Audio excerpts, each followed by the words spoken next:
solo.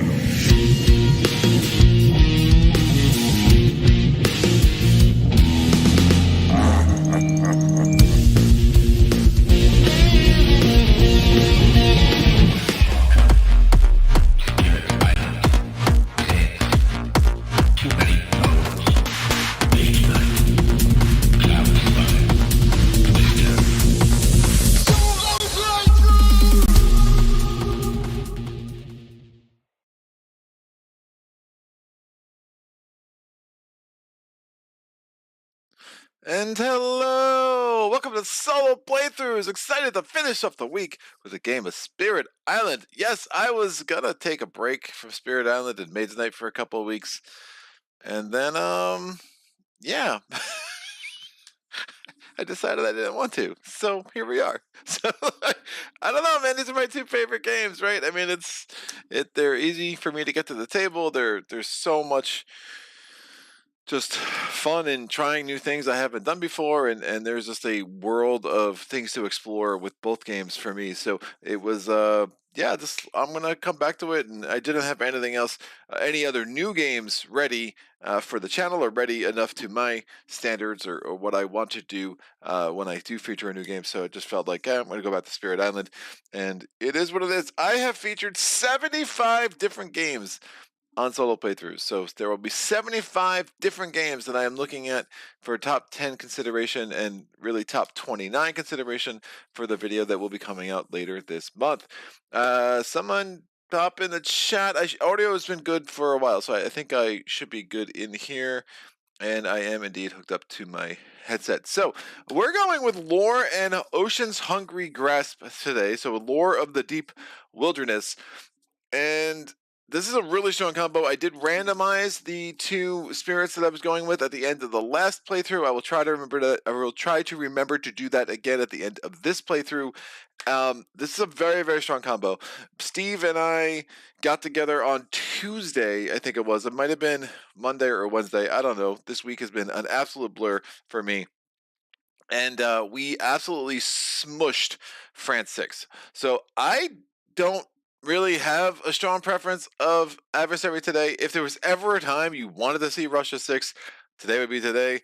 I don't know how exciting of a playthrough that would be, considering how strong Lore is against Russia, notwithstanding my relatively notorious loss against Russia 6 in my strength versus strength series that I did. Oh my gosh, that feels like forever ago at this point. It must have been sometime last year or maybe even back in 2021. I don't fully remember when that was, but so if you wanted to see Russia 6, that's fine. If you want to do England 6, Habsburg is probably the toughest challenge. The durable mechanic is super interesting. But so that's one thing to consider, but I'm pretty much open to whatever the chat wants to do. Mike Owens, morning, Greg. Sound is good today. Edgar's hello with the smiley face, a very especially smiley face, which I like to see. Mike Owens, I vote whatever the hardest one is. I think you mentioned England yesterday. Yeah, England. I think England and Habsburg are probably going to be equally hard. I mean, these are both strong fear generators, so some parts of what make England so hard will not. Again, it's going to be pretty easy to have a fear card every round for the most part. It's also going to be pretty, easy to kind of deal with England's extra builds. So I think England could be good. And again, one of the things England does is there's 10 fear in the pool instead of 8 in a 2-spirit game. So yeah, I mean, I'm definitely good with England unless I hear a couple of people saying Habsburg, give me Habsburg. France was just not hard. I mean, Ocean's ability to drown the coastal explorers was super strong, and then Lore just kept pulling those guys wherever the heck he wanted them, and then he has that innate that allows him to just destroy a bunch of explorers. So we really just had control over that board early. We did have a couple of fortuitous events and fear cards that would have made it more interesting, but I don't think it would have been especially close. So it was just one of those things.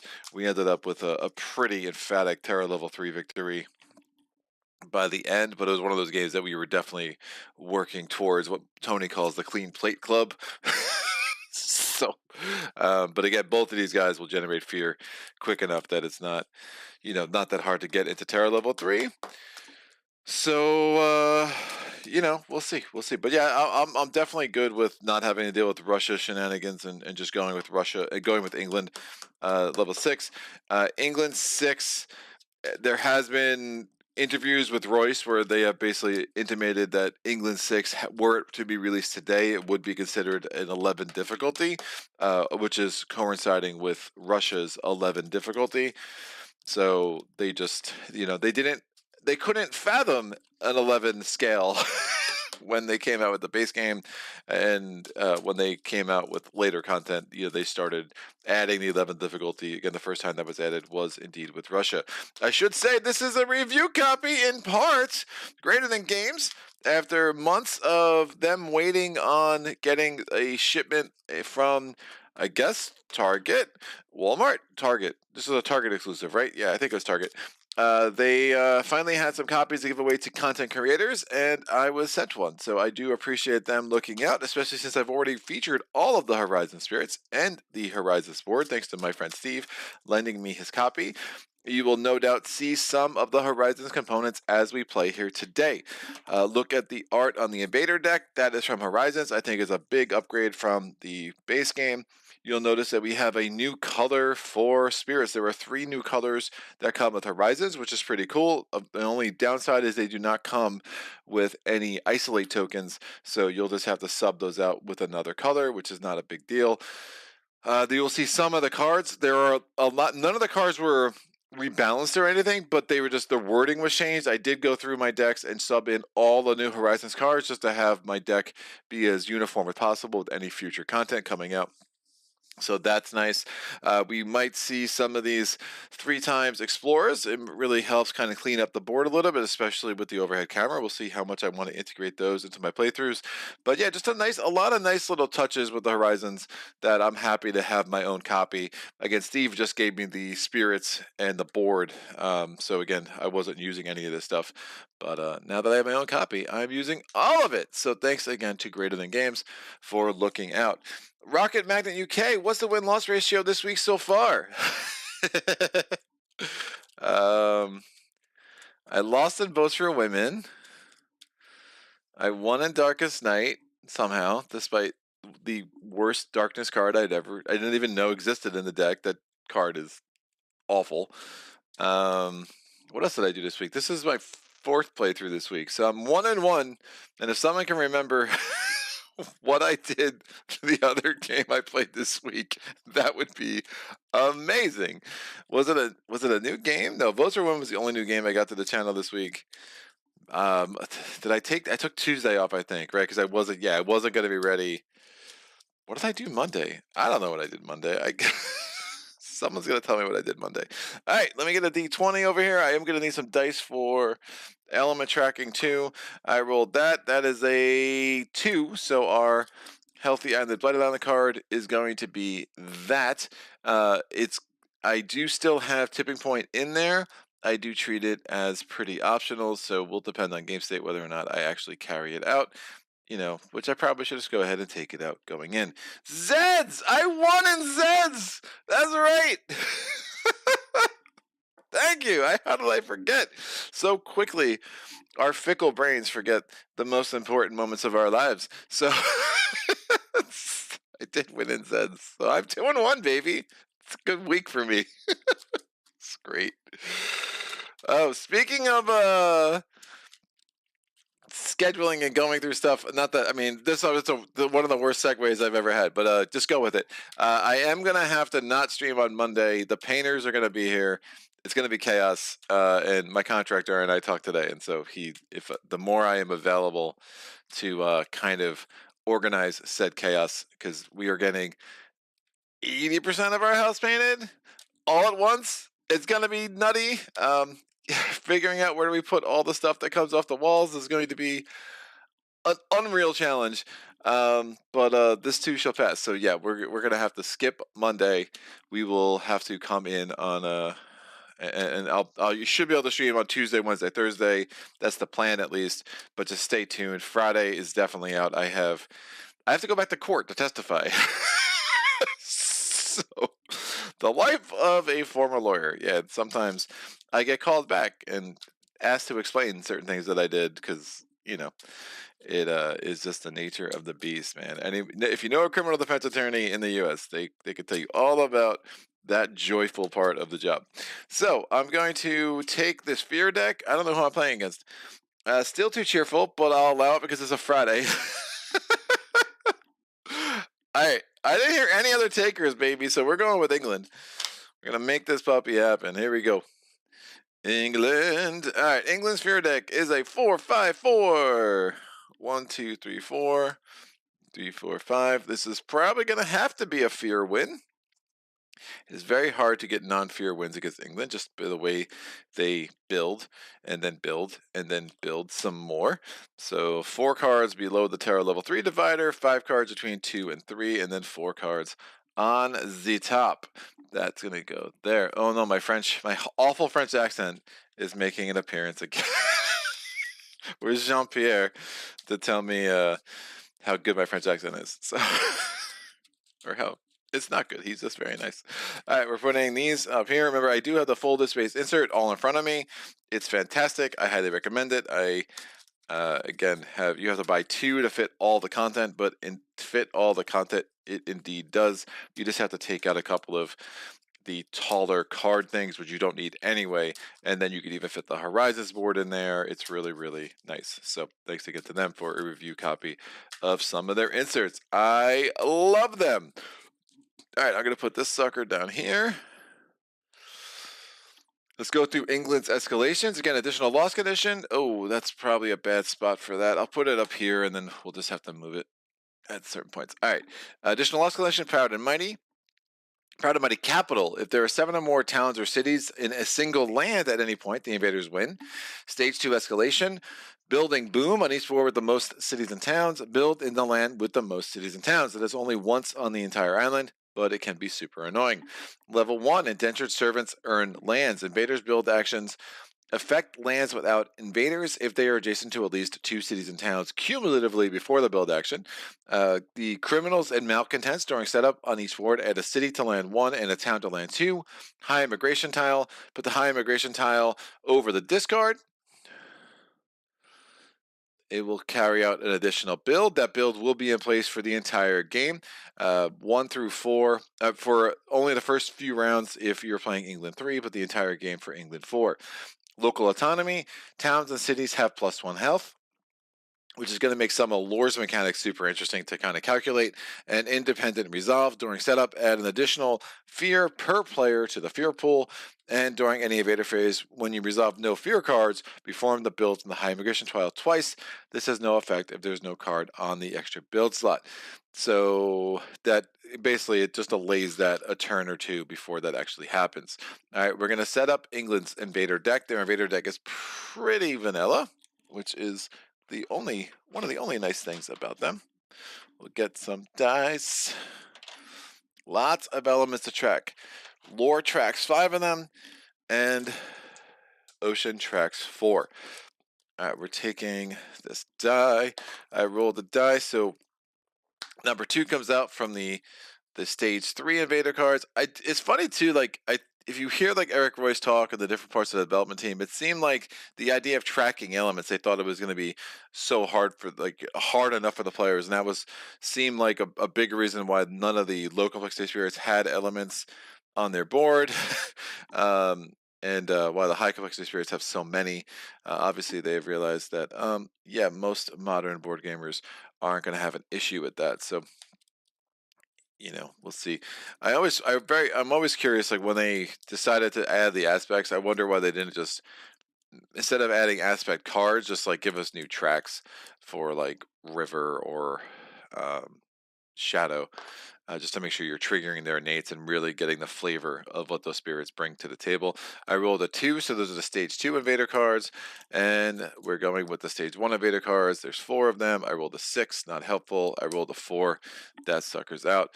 That's our invader deck. I need to figure out what my starting boards are going to be.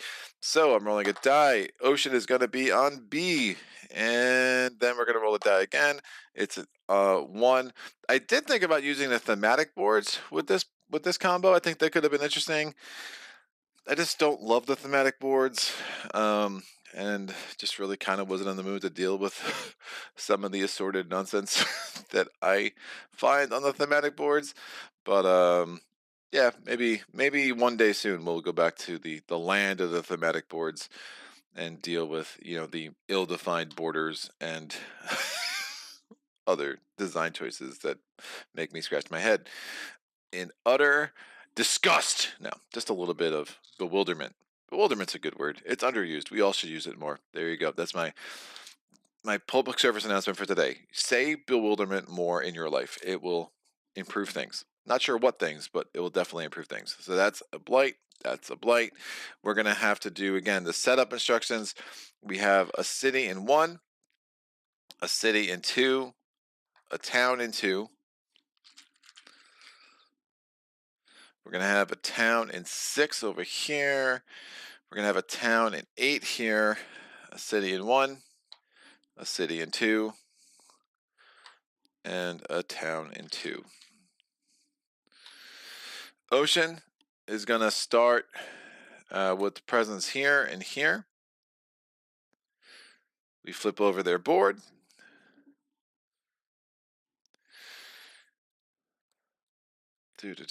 So this is a pick 1 spirit. I'm using, again, another color that came with Horizons as a marker of which growth option I am choosing. I have not played Ocean in quite some time. I actually played Lore the other day when I was playing with Steve, but it was fun to watch him play with one of my early favorite spirits, for sure. Super fun to play.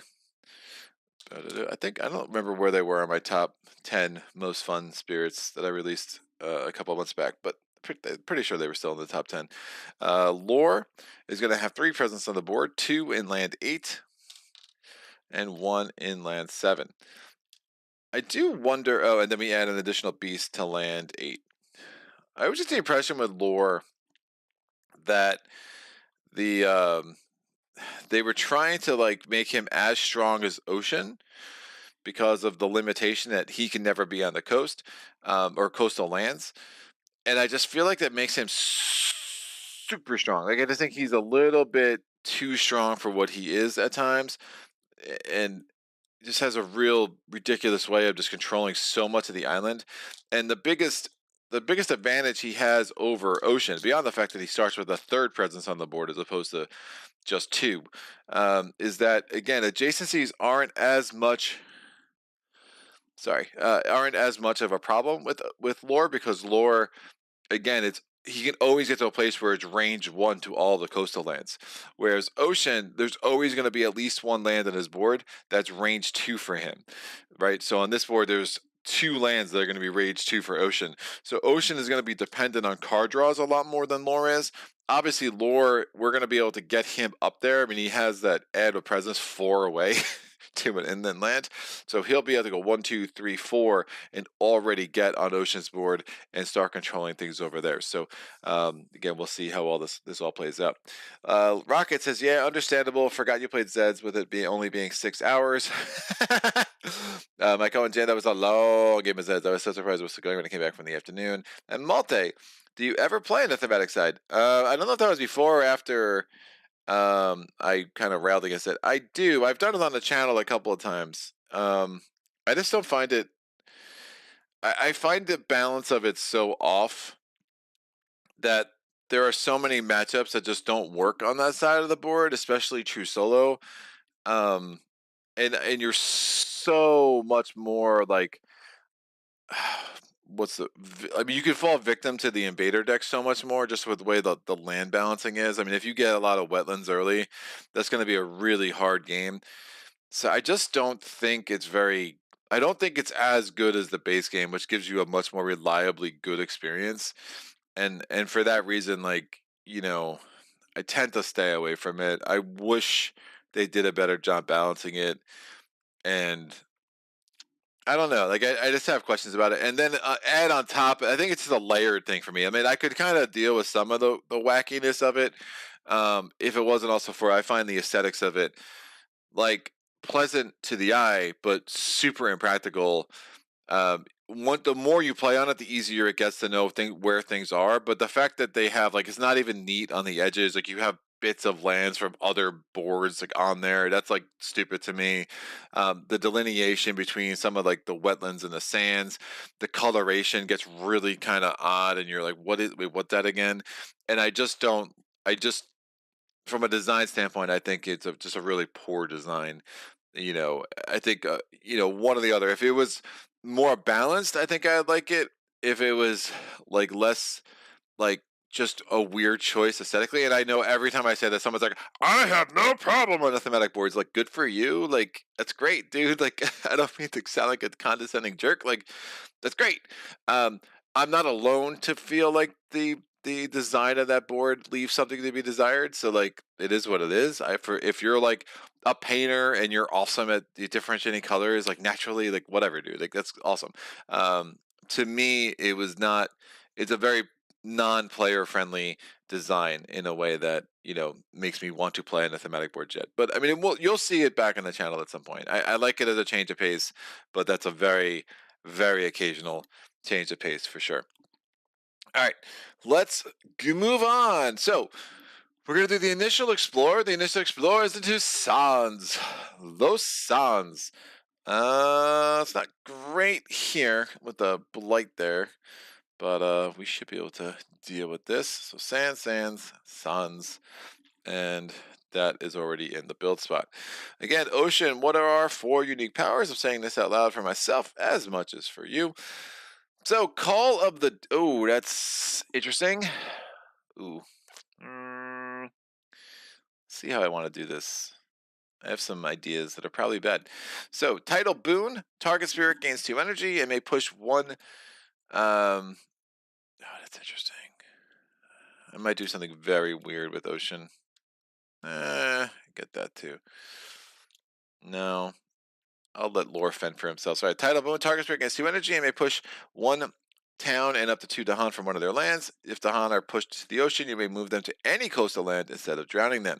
Swallow the land dwellers. It's a slow power. Cost 0. Drown 1 explorer, town, and 1 Dahan. Call of the Deeps. Gather 1 explorer into a coastal land. Again, all your basic power targets a coastal land, except Tidal Boon. You can target another spirit with it. So, which I think Steve was playing wrong. I think he was targeting himself. Yeah, that sounds about right. So that's fine. I'll be doing that. More of that. That's just great. Steve.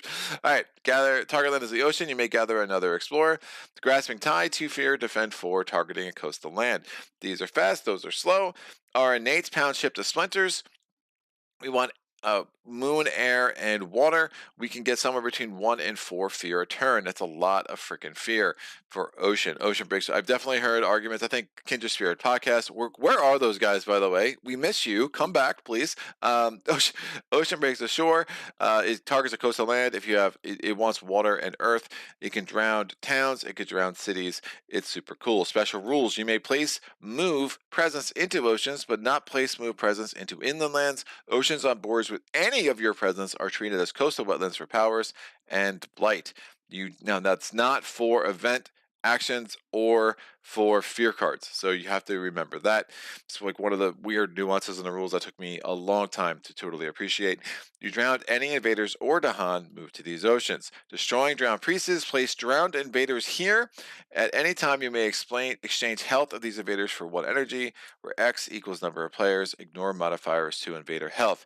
So that means even though the towns and cities have extra health because we're playing as England, I can still drown them. This is not like Habsburg, right? So they have 3 health, but they'll still get drowned. Like the towns have 3 health, but they're still going to get drowned just by pushing them into the ocean.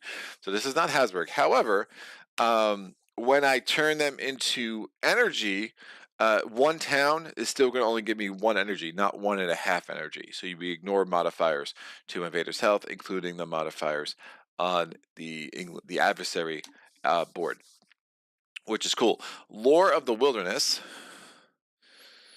Mate, I agree. I like the concept of trying to make a natural island feel, but the gameplay quality shouldn't be suffering. Madi, hello. I made it just in time to hear the rant. Ocean is amazing. Finally could catch a one with Ocean live. Yeah, what's up, sir? How are you? Steve, nope, didn't play it wrong. Never used it. It was the first card I played with the major. Nice! Look at Steve. That sounds right. I don't know. It was late. It's really neutered with the other spirit not being able to push into the ocean due to it not being able to get presence on the shore. Yeah. Um, yeah, it's something. I mean, it would have allowed me to kind of move some things out, but I kind of want them in the inland anyway. So yeah, it makes a little not as much sense. I might use it. I could see using it next round if I get a presence into 4 just to move that town out of there and get it on the coast. I think could be pretty effective, and that way I can maybe do some things here that I'm going to be pretty excited about. So, um, yeah, sounds good. All right, innate powers. We have softly beckon ever inward. It is a slow power. All my stuff's slow for the most part, except for swallowed by the wilderness. So we'll go through the slow powers. Gather 2 explorers, gather 2 towns, gather 2 beast, gather up to 2 Dahan. Perils of the deepest island. 1 fear. Add a badlands. Add a beast within range 1, so it can be in the same land. Push up to 2 Dahan. Gift of the Untamed Wild. Target spirit chooses to either add a wild to one of their lands or replace one of their presence with a disease. And swallowed by the wilderness. 2 fear, 1 damage per beast, disease, wilds, or badlands token. And then again, the badlands will trigger upon themselves. So even if it's just a badlands token, that is 2 damage, 1 for the badlands token, plus 1 because the effect of badlands. So it could be very, very powerful. Lore special rules. Home of the island's heart. Your presence may only be added or moved to lands that are inland. Enthrall the foreign explorers. For each of your presence in a land, ignore up to 2 explorers during the rabbit step or any ravage actions. Growth is a binary choice, so it's super interesting. So we can reclaim cards, gain a presence, or we can add a presence 4 away from where we have presence to an inland land only, or we can gain an element. The element has to be a moon, an air, or a plant, and 2 energy, or we can gain a power card. And I'm going to put these over here to remind me about the extra elements that we have going on with that binary choice. Innate powers forsake society to chase after dreams. You could basically turn invaders into other invaders. So you can either downgrade a town into explorers, a city into explorers, or you can turn an explorer into an explorer. Whatever you do, you can then suck that sucker into the inland, which is super, super awesome. Never heard from again. This allows you to destroy a lot of explorers, and if you have certain element thresholds, if you have 1 fire and 3 plant, we can actually add a badlands, and then we just care about plants for the most part, where we can start destroying explorers based on the number of tokens that are in that land. Playing lore with the premium token expansion is just awesome. I loved lore before the premium token expansions, and I love him more since Tony got this for me. Oh, I don't know, a couple years ago at this point. So here we go. I was a holdout. I was like, no, I'm not spending the money for the premium tokens. And Tony's like, that's stupid. I'm gonna buy it for you, and here you are. Excellent. I have good friends, guys. So I'm very lucky. Here we go. All right, we're gonna do our growth option again. Ocean's growth options. There are 3, and it definitely simulates the ebb and flow of tide in a way that's very super, super cool. Very super, super cool is the official terminology I'm going to go with. It just, yeah, that's it. It's good. That's what I wanted to say. So we can add 2 presents to any oceans. So 1 and 1, or 2 in this ocean, 2 in that ocean, whatever, and then we get an energy. Or so that would be the flow of water. No, that'd be if we're adding to the ocean, that'd be the ebb of the presence. The flow of the presence is when we have to push a presence from each ocean, and we have to add a presence onto a coastal land. I think that's right, ebb and flow. I don't know. Somebody who's more of or more mariner oriented can let me know how much of an ignoramus I sound like right now.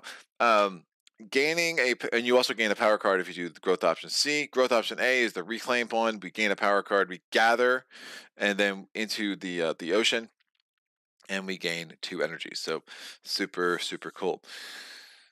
Alrighty then.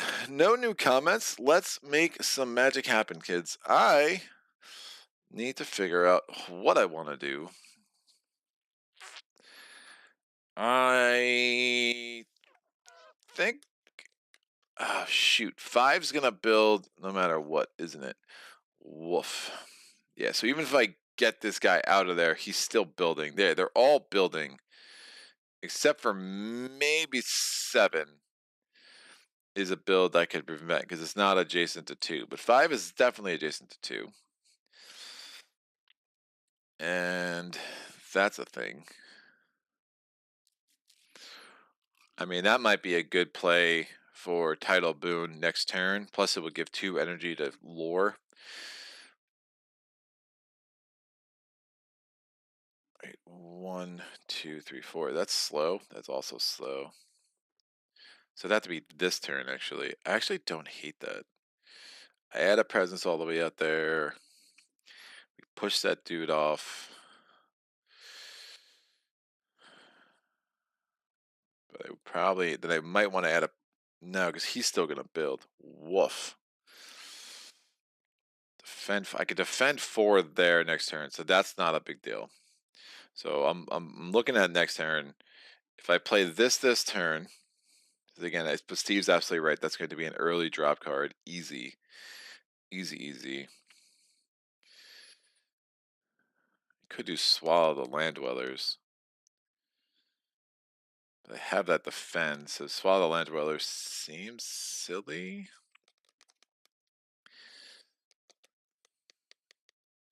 Oh, unless I push that sucker there. But then I would be losing that Han, but I don't hate getting some more stuff off the board. Yeah, so I'm kind of stuck with that presence there. So that's absolutely a thing that's affecting a lot of these decisions.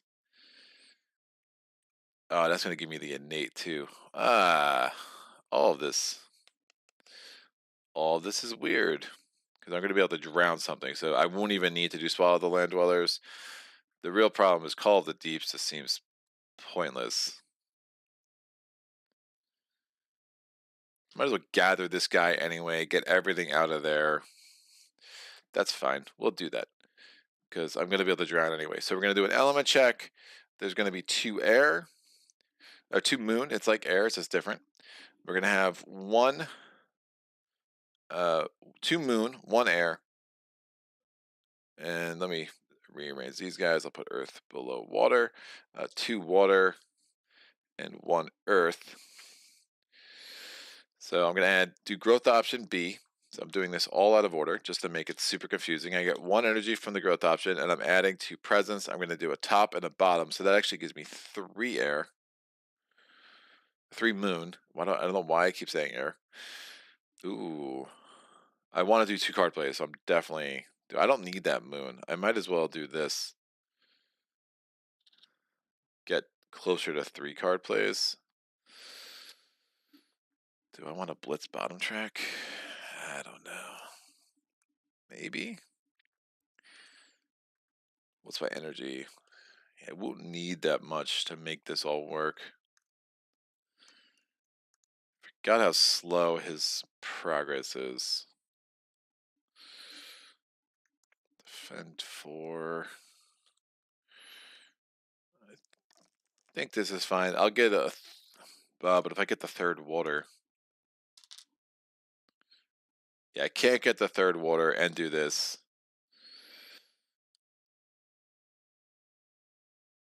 I'm just do bottom. I'm gonna get up the 3 card plays, and then I'll blitz the top, and then I'll come back to the bottom. I think the 3 card plays is just going to give me a lot more options that I like, especially triggering elements and being able to drown stuff. So both of these can add to an ocean. I'll add 1 here and 1 here just to start getting some presence on Lore's board. All right, that's going to give me, again, 1 energy from the growth option. I'm going to use that to pay for Tidal Boon. That does not change my elements. It's 2, 1, 2, 1. And that's going to give me the first level of Pound Ships to Splinters. And it's going to give me the first level of Ocean Breaks the Shores. We go to Lore. Again, binary options, definitely adding a presence. I'm going to add 1 4 away from my half presence. I'm going to add it here because, I'm going to make Tidal Boon work. Seems like a good idea. Why not? Yeah, I think that's actually a really strong play for me. And then I could actually start drowning stuff right away without having to move presence. So I dig all of this. We are now going to get the 2nd growth option. I'm going to gain an element. I'm going to gain 2 energy. I'm going to gain 1 energy from the presence track. So that gives me 3 energy all day. I have 2 card plays. I'm going to play Softly beckon ever inward. I like the control that that card gives me, and I'm going to play Perils of the Deepest Island. That is going to be 3 energy total. Element check. That's going to give me 2 air or moon. God, why am I calling moon air? I have no idea. Just roll with it. That gives me absolutely 0 in the way of fire. That gives me 1 air, actually air this time. That gives me 1 green, 1 plant, and 1 animal. Now, remember, this growth option additionally gives me an air, a moon, or a plant. I will take the plant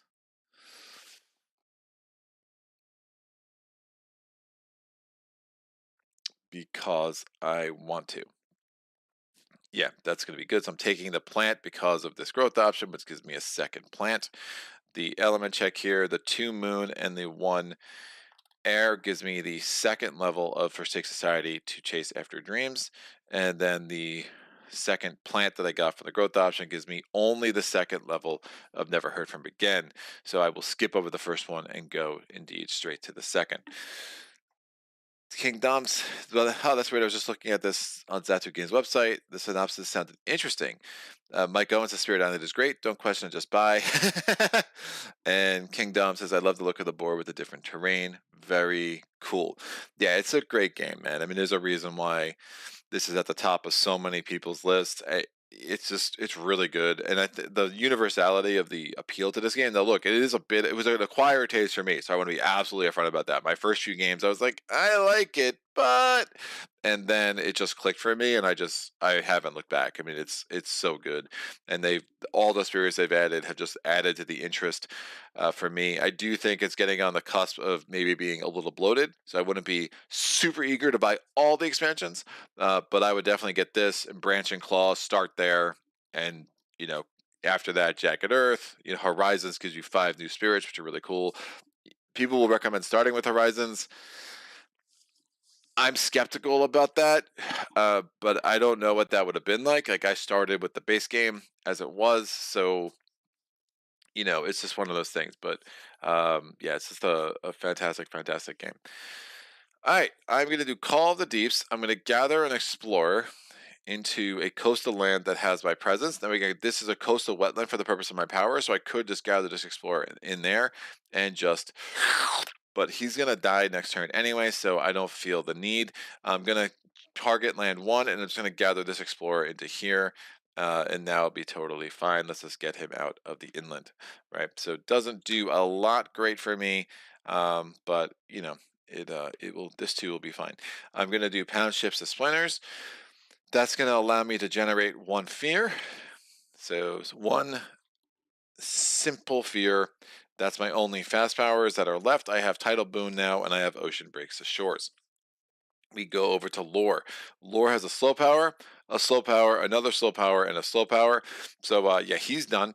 And now we go to the invader phase. We're going to see if there's any Blighted Island effect. Obviously, we're still healthy, so nothing happening there. They're going to flip over this first event card. Again, Jagged Earth rules. We will not actually carry that out. It is way too swingy to carry out an event card in the first game, so we just don't. There are no Earned Fear cards. Now we go to the Invader Steps. There's no card on the High Immigration tile, so we skip that. There's no card on the Ravage spot, so we skip that. We go to the first build step. They are building. Again, England's building in land 5 because it's adjacent to at least 2 structures. England's building in land 3, so we got a town there. England's building in land 4, which makes me a little nervous. And England's building in land 7. Yeah, I don't know what I'm going to do about 4. It's just going to be a problem, I think. But that's, yeah, I don't even have any presence next to it. I think that's fine. I'm not gonna be too worried. That's fine. I think we'll find a way to work around that. I hope. Please. All right, mountains. We're going to explore into mountains. So we have a source into 7. We have a source into 2. We have a source into 1, and we have a source into 6. Invader cards advance. And now we go to the slow powers. So, we're going to do Title Boon. Target spirit gains 2 energy, so I'm giving 2 energy to my friend Lore over here. And he's going to push 1 town and up to 2 Dahan from one of their lands. We're pushing this town into land 1. Done. Title Boon's the best. Yeah, like it's weird. Title, I mean, it's title, so I guess I don't know how the Title Boon got into the desert, but it did, man. It did. It just caused a lot of problems. You may move them to any coastal land. Yeah, that's really funny. All right, that's cool. And now we're going to do the ocean breaks the shores. We're drowning 1 town in a land that has our presence. So we have drowned this town. That's 1 fear because we destroyed a town. And then he comes onto my invader board and I can turn him immediately into 1 energy because there are 2 players. He has 2 health, even though he's modified by that, still 2 health. So I get 1 energy out of that. And I just, am now a much more satiated ocean now that I finally did some drowning, which is awesome. I am going to defending their next turn, so I feel no need to kind of deal with that. I think I want to clear out Oceans Inland. I think that's just a really good place to start, and then we can kind of work backwards from there. So I'm going to do Forsake Society, Taste After Dreams. I'm going to replace this town with 2 explorers. And since I did that, I can draw those 2 explorers in. And now that's fine. They're both ravaging, but I can kill them with Never Heard From Again. And then we'll just see what we can do about this 1 explorer in the future. Be nice just to wipe him out. But that will be good. Yeah, I'm gonna be able to kill these 2's next turn, so that's not worrying to me.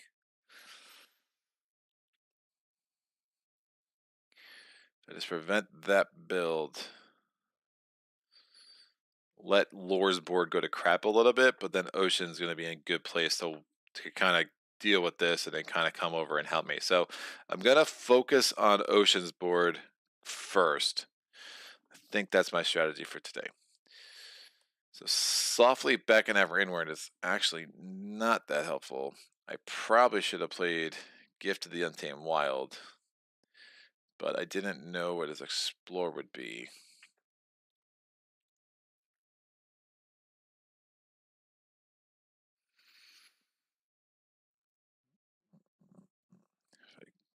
Well,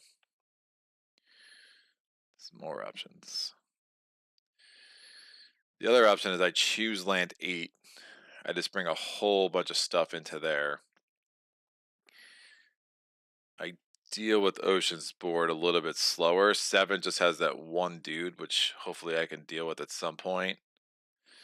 And then I get a little bit more oomph for Softly Beckon.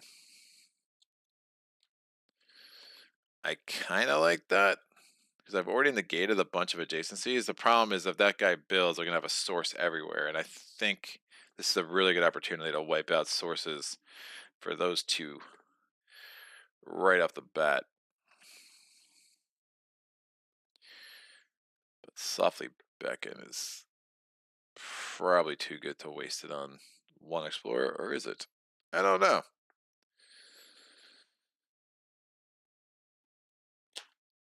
I'm gonna do this. It's a little weird, but I think I just want to clear out this board, and I'll have ways of dealing with this later. Is ultimately the thing. So, remembering there, if there was still a town or a city there, I get an extra fear. There is not. I'm gonna do Softly Beckon Ever Inward. I'm gonna gather up to 2 explorers. We're gonna gather this explorer. That's fine. I'm gonna gather 2 Dahan. I'm not gathering any towns. I'm not gathering any beasts. There are none to gather. I'm going to do this never heard from again. I'm going to destroy 2 explorers per beast, badlands, disease, or wilds. I'm just killing these 2 explorers. Since I killed any explorers, I get a fear. If I had killed 5 explorers, I would get another fear on top of that. We're doing Perils of the Deepest Island. I'm going to add a badlands in land 7. It has to be an inland land where I have presence. I can add a beast within range 1. I'm going to add a beast into land 7. And then I have to push up to 2 Dahan. I will push these 2 Dahan into the wetlands because why not? And then I did this already. So it was a pretty weird play to spend 2 energy to move 1 explorer. So it almost felt like a little bit like lightning game. We were spending 3 energy to kill 1 explorer, which happens once in a while. But I really am enamored with the idea of like clearing that out and kind of, bringing my problems, like localizing my problems on Lore's board.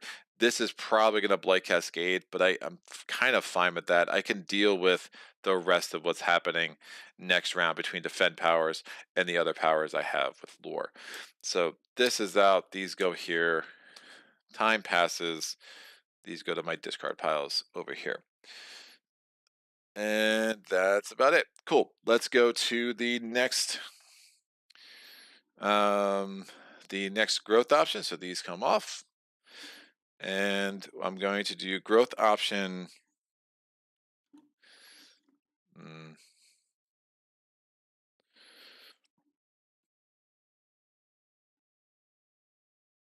I could do growth option 1 again. It's pretty nuts.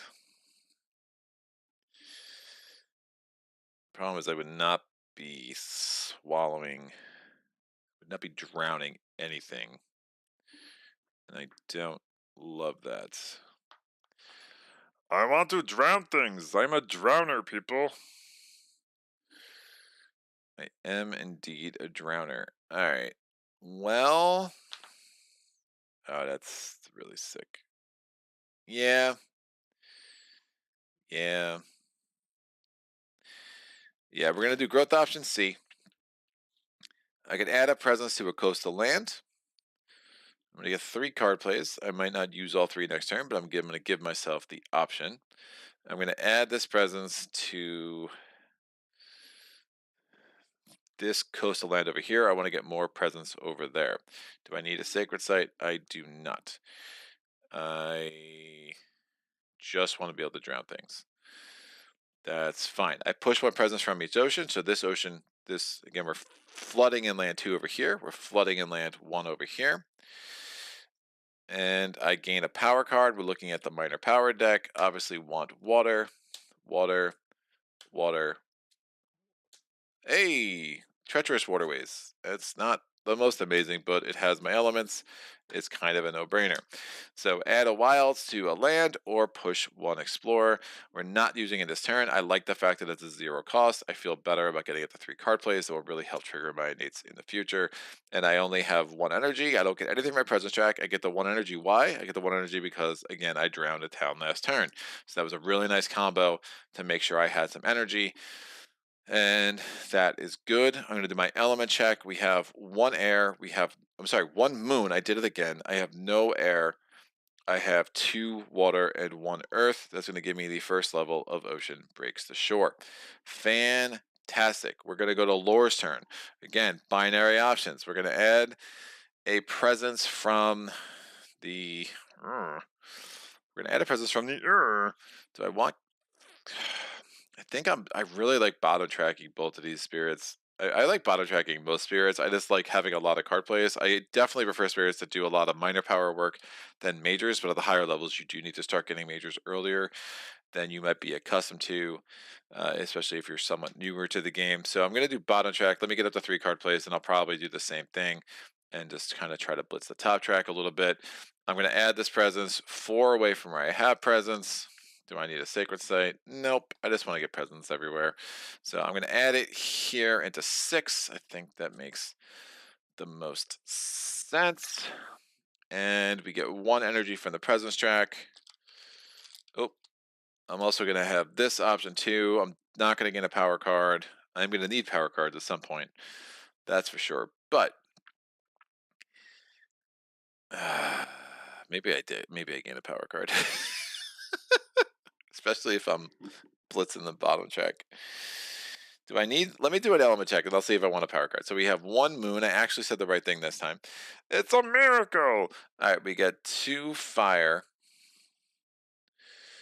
We get 2 air. I said the right thing again. 2 earth and 2 animal. These have 2 of everything, kids. Getting a moon is probably helpful. I'm gonna Blight Cascade there. I'm totally fine with that.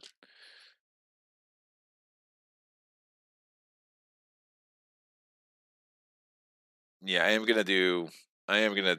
I'll start getting power cards next turn. I really want to. Once I get the 3 card plays, then I can start gaining more power cards because I'll have the elements.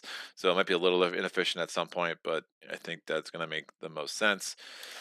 So we have 5 energy total because I had 2 left. I got 2 from there, 2 from there. I'm gonna get myself an earth. Yeah. No, I'm gonna get myself an air to make that up to 2. So I got the air from this. God, I said air again. Oh, I gotta get myself a moon. The moon is in the air or something. I don't know what's happening, dude. It's Friday. Just go with it. So this is gonna cost me 1. I have a ton of power, energy, one of those 2 things, and so I'm gonna sub out the 3 ones for the 3. Cool. Let's make this magic happen. We have fast powers. I'm gonna get 2 fear off the top. I'm going to do 1 damage per beast, disease, badlands, or wilds in a land. So that's 2 damage. The badland makes it 3 damage. So that's enough to kill this town. Remember, they have 3 health. England. That's done. Excellent job, sir. Slow, slow, slow. So we're done over here. I'm going to generate 2 fear off the top with Grasping Tide. And then I'm going to defend 4 in a coastal land, 1 away from my high presence. I'm defending 4 there. Everything else I have is slow, and I don't have pound chips to splinters, so that is fine. We're going to get to the invader phase. There is no blighted island effect. We have our first event card of the game that we are carrying out. Wolf. Bureaucrats adjust funding. On each board with 9 or more cities and towns, that is none of them.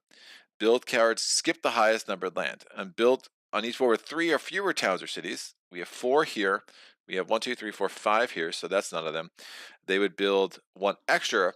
So again, it has no effect on us. That's super awesome.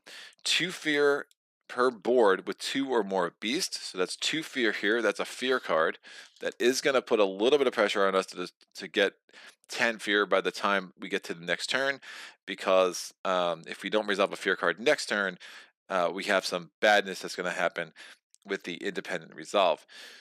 So yikes.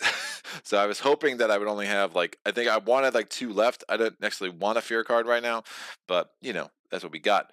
Coordinated defense. If the land has both the Han and presence, defend ravage. Well, defend 5 during ravage, but that's not a thing that's going to happen. So this goes over here. The only continuing fact would be that defend 5. Again, it's not affecting this turn. Oh, I guess it's affecting here in theory. So we are defending 5 there. Those Dahan are going to wipe that puppy out. We go to the Earn Fear card that we just got. Fear of the Unseen. Each player moves an explorer a town from a land with a sacred site. Well, that's pretty nuts. This town is out. That simplifies Lore's board a little bit. Whoo, smushing. And that's about it. So, Ravage Step. We're ravaging 3 here, so it has extra health but not extra damage. This is not Sweden. We're defended 4. They retaliate. That they do 4 damage back. That's enough to kill both the town and the explorer, even with the extra health. That's our first fear. We need 9 more by this time next turn. Otherwise, we got some problems. They're ravaging there. Retaliate. England's board's looking mighty clean. That's good. They're ravaging here. They're only ravaging 1, 2 if there are any Dahan there. There are no Dahan, so no retaliate or anything. Actually, I can just ignore him. right? I could have ignored him too, but that's always optional. So, for each of your presents, is that optional?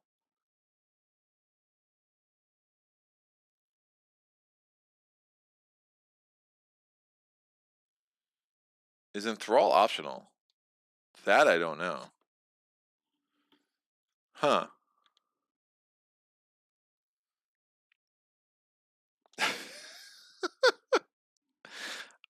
I don't know. Let me go to the quirky. Or does that just happen? That'd be annoying if it has to just happen. Um, 'Cause then we just have a whole bunch of explorers. Enthrall. Enthrall the foreign explorers.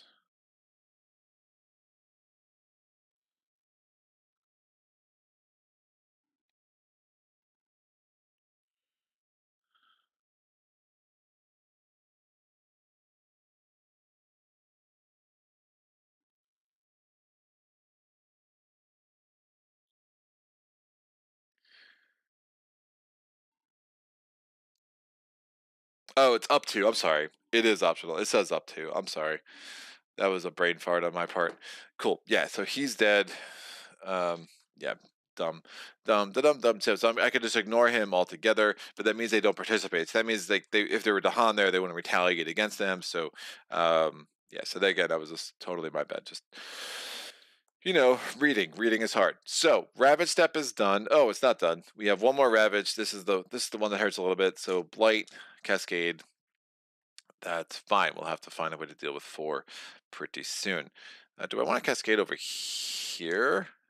That probably makes more sense because Lore's board is at more risk of getting ugly. We have ways to deal with Ocean's Coast for sure. We now go to the build step. We're going to take the disease off of land 2, so nothing builds there. Nothing to build in 7. It's not adjacent to 2. We're building a town in land 6, and we're building a town in land 1. Invader car. Nope. Sorry. Explore step. So last stage 1. We're exploring into wetlands. We do get one explorer there. We get another explorer here. We get another explorer here, and we get another explorer into here. Invader cards advance. We have stage 2 cards coming up. And remember, I do want to get 9 fear between now and the next time, because if we don't resolve a fear card, that sucker builds twice, which is really bad. Blood of Turk up to 2. Yeah, thank you, sir. I don't know why I was having such a hard time. Sometimes I wonder. All right. So this is great because this is not adjacent to 2. So we've already, again, doing what I did that first turn has been really helpful. We're going to already start preventing some extra builds. The more we can prevent extra builds against England, the better I feel. So we're going to do swallow the land dwellers. I'm going to target a land that has, it's a coastal land that has my presence. I'm going to drown an explorer in town from there. They go on my board. I'm going to turn that town. I get a fear because I destroyed a town. And then I'm going to get 1 energy for going gobble, gobble, gobble on that town. And we'll have this explorer is going to be there. When I get another explorer, I can turn him and his new dead friend into energy. I'm going to now do ocean breaks to shores. I'm going to drown a town on a coastal land. I'm going to drown this town. That's a fear. And I can put this up on my board. I can turn that into energy. So now we have 2 energy,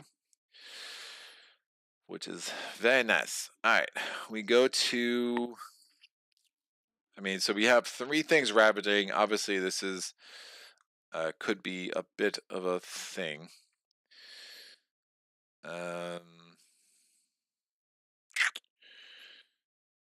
Yeah.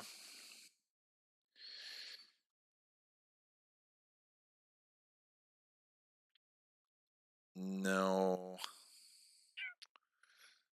This is going to be hard to prevent that build in that wetlands, but it's in a good spot. I don't love that this dude is there.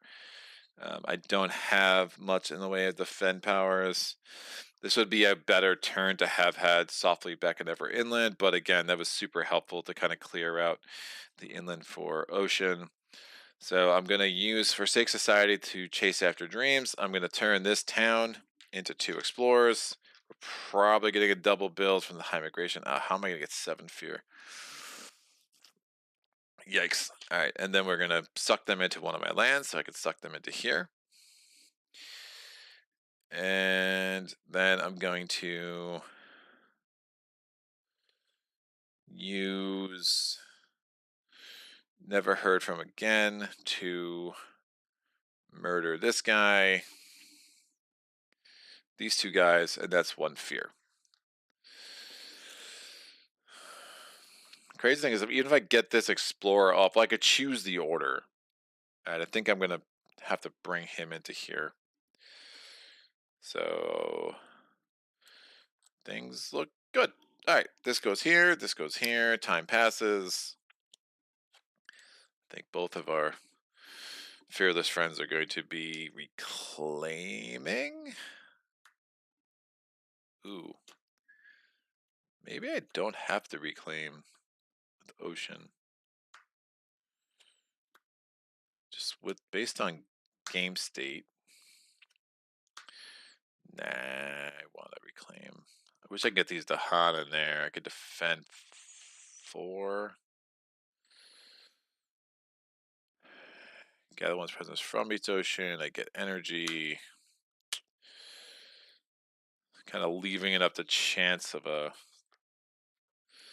What I'm thinking about this card is this is a really nice push. But I think the ability that I could still do that and play 3 cards because I have this opened up. I think that's going to be stronger. Plus, I might be able to trigger an ability to drown a city, which would be pretty nice.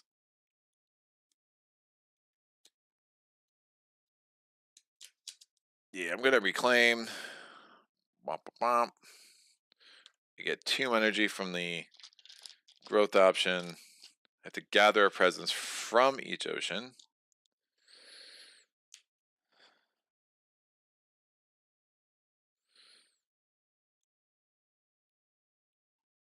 Gather from here. I need a presence in that 1 to do treacherous waterways, and I'm going to gather this presence. So I gather presence into each ocean. So I gathered that one. I gathered that one. That works pretty well, and then I'm going to gain a power card.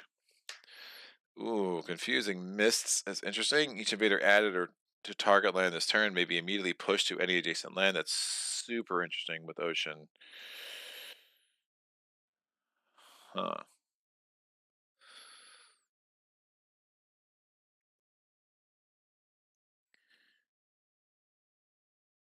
I like that. That's a really good combo with some other stuff. Gift of Power, target spirit gains a minor power card. Razor Sharp Undergrowth. Oh, that's a Water Earth. That's also a Water Earth. All right, I have ideas. We're gonna put this out. We're taking these 3 cards, for better or worse. Let's see what happens. All right. I'm doing an element check. I have 1 moon. I have 1 air. I actually said the right elements that time. You can congratulate me later. I get 3 water, and I have 2 earth. That's going to give me the 2nd level of Ocean Breaks to Shores, and that gives me the 1st level of Pound Ships to Splinters. And yeah, I think I'm absolutely screwed on this high migration build. I don't see how I prevent it.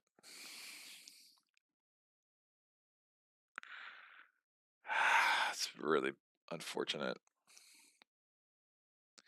I just got too many fear. Like having it, I just did not want that 2 fear from the from the event card. That really kind of set me up for some problems.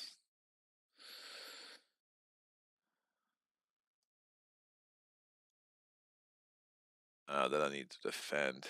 Yeah, Confounding Mist is a good idea. It might not be the right turn for it. Because I'm also not defending.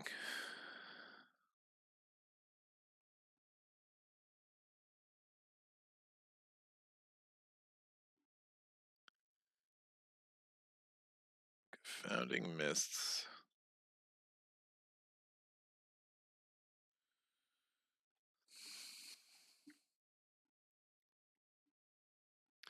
I need to defend. I do want to get that 3-2. So maybe Grasping Tide does not have a defend. Or does not have a 2 fear. Yeah, I don't want to use Confounding Mist for its defend 4. Think this is going to be better than the second air. I don't get that fear. Ah, shoot. Maybe I just use it for the defend 4 for now.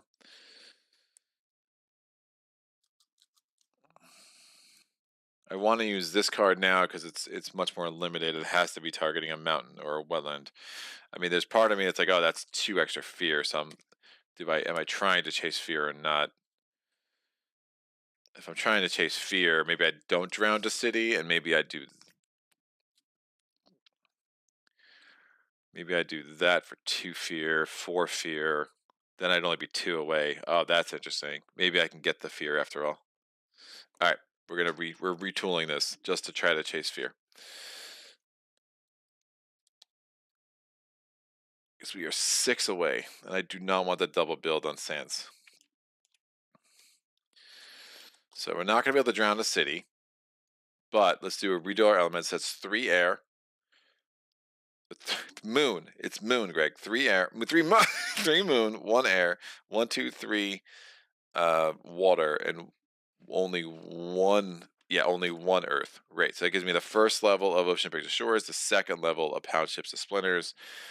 That's fairly strong. Yeah, I dig that a lot. Now I just got to make sure I get 2 fear with lore over here. Lore is obviously reclaiming. We're gonna get 1 energy from the presence from the growth option, 1 energy from the presence track. This gives me 2 fear. It's one way to get 2 fear, but what am I destroying? You are destroying nothing.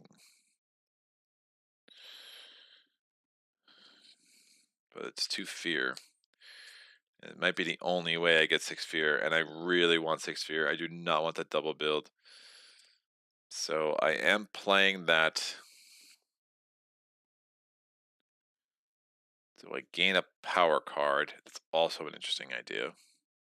Or I get another element and then gain a power card next turn when this is out for a 3rd card play. That I like. I'll do this. That gives me 2 energy. So it's another. Wow, I could definitely start blitzing majors too. And I'll figure out what element I want. What else do I want to do? Perils. Air. I think I do Softly Beckon because it's such a good control card. It just gives me a lot of options that I like. So I'll play that. And that just gives me that should really set me up well for when I have 3 card plays going forward. That gives me 1 air. Oh, moon. so stupid. One moon, 1 fire, 2 air, 1 plant, and 2 animal. Oh, that's interesting. Oh, did I not do this? I actually never did that. Gift onto a wild, so I should add a wilds to one of my lands. I'm sorry. That was definitely in my hand last turn.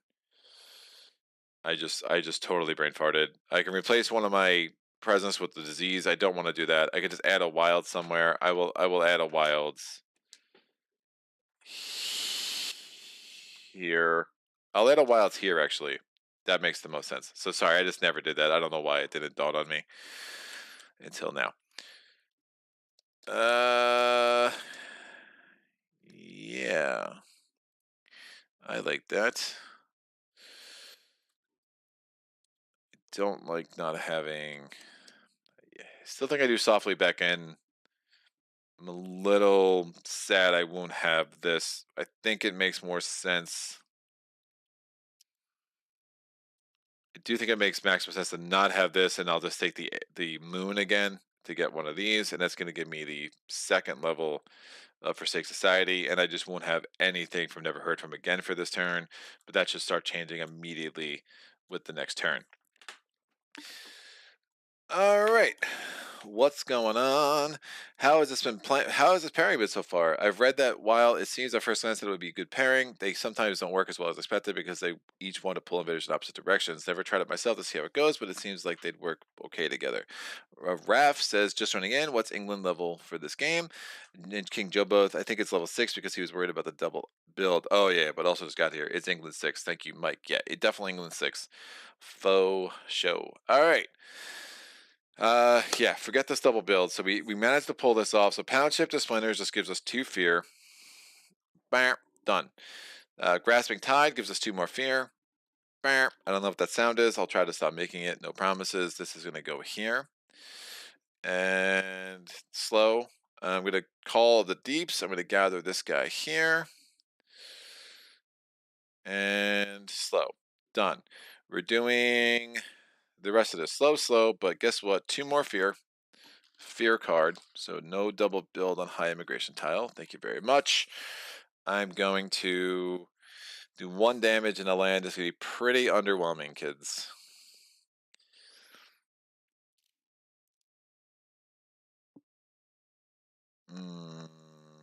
Well, I do 4 damage there. How to not play as lore. Brought to you by Solo Playthroughs.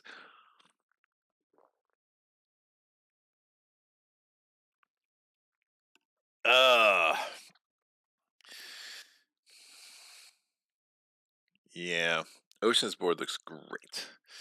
So I will take solace in that. The rest of this could get precarious.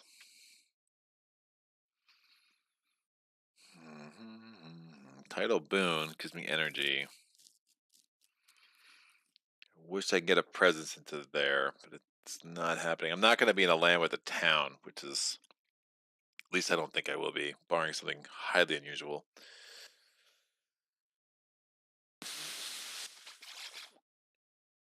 Yeah. I'll be able to melt this town down, which is good. And just kind of draw them into 7. It'll make the most sense. But that's going to build the city, isn't it? Woof. Oh, that affects... That's going to build a town here.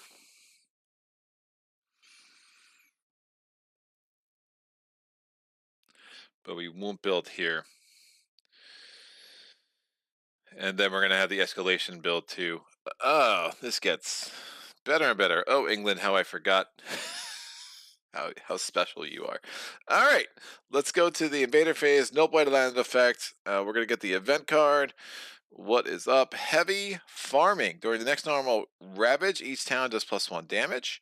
That is not going to matter. Prey on the unwary. Each beast destroys an explorer. This guy is out. And add a beast to the board without 1. Coming of age. On each board, add a Dahan to a jungle or a woodland with Dahan. So we get a 3rd Dahan up in the middle of nowhere over there. And we'll get another Dahan here. Just because that's not going to go well, but I'm going to pretend like it might. No, they're Toast McGhost, aren't they? This might not be the dumbest idea. Because then they ravage and badness happens. Alright, we'll see. I'll have time to fix this. We are resolving a fear card, so no double build on a high immigration tile. Interesting. Defend 1 in all lands. It does squadouche for me. So, high immigration build. They will not build there, not adjacent to 2. I can do the order of this that I want. They're not going to build there. They are building a city here, and they are building a town here, because we had this town and we had this city, so they were adjacent to 2 even before that build on Lores 4. Ravage, this is defended. I could ignore this guy. I will not. I'm defended 1 in all lands, so he doesn't even take a damage. He retaliates and kills that dude. and we get a blight on Ocean's Land 2. Done. We go to the build phase. In the build phase, we're going to take the disease off of 2. I'm going to build here. Nope, not adjacent to 2. So that's the thing. We get a town here, which is interesting, and we get a town here. Explore phase, stage 2 card. Mountains again. This defend can come off. We get, so it's immediate on each board. So we immediately build in on the board with the most towns and cities 1, 2, 3, 4, 1, 2, 3, 4, 5, 6. And we build in a land with the most. Obviously coastal, although 2 is going to be a problem. I'm still going to build in my 2. Makes more sense than building in my 4, which is kind of a mess. And now we explore into mountains. So we get 1 here. There was no source to my 7. We get an explorer here. We get an explorer here. Invader cards advance. So this sands card finally comes off the board. This moves over. This moves over. And once again, we're left needing to get 10 fear before we resolve fear cards next turn, or we're doing double builds on mountains. And that's a no. Just no. Not a thing I would like to do. Woof. Mountains makes this a little bit interesting.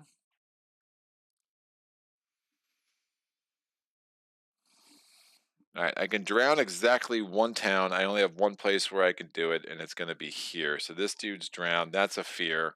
And I can turn this into energy. Gobble, gobble. Invaders taste like turkey, in case you were unaware. So you're welcome. Now you know.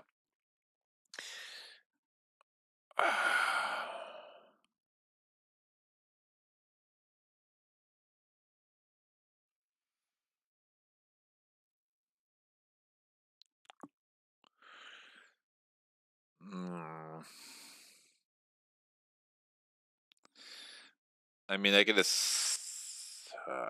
woof.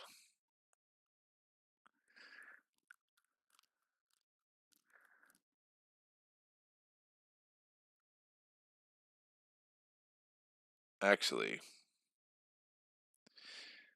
I have a better idea. Is the better idea. I have an idea. I'm not sure if it's a better idea.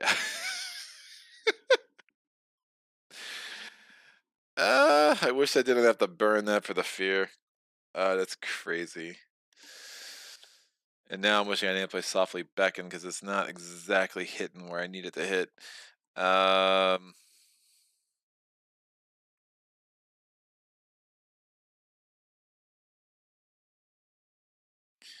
Understanding that 1's a mess. Oh, but I really don't want. And nothing's building there anyway. This is crazy.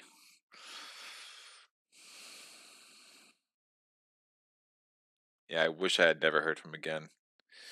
That'd be really strong. I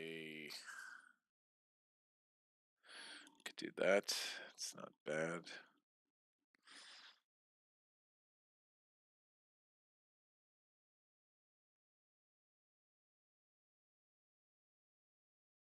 Yeah, if I just make that a mess, it's probably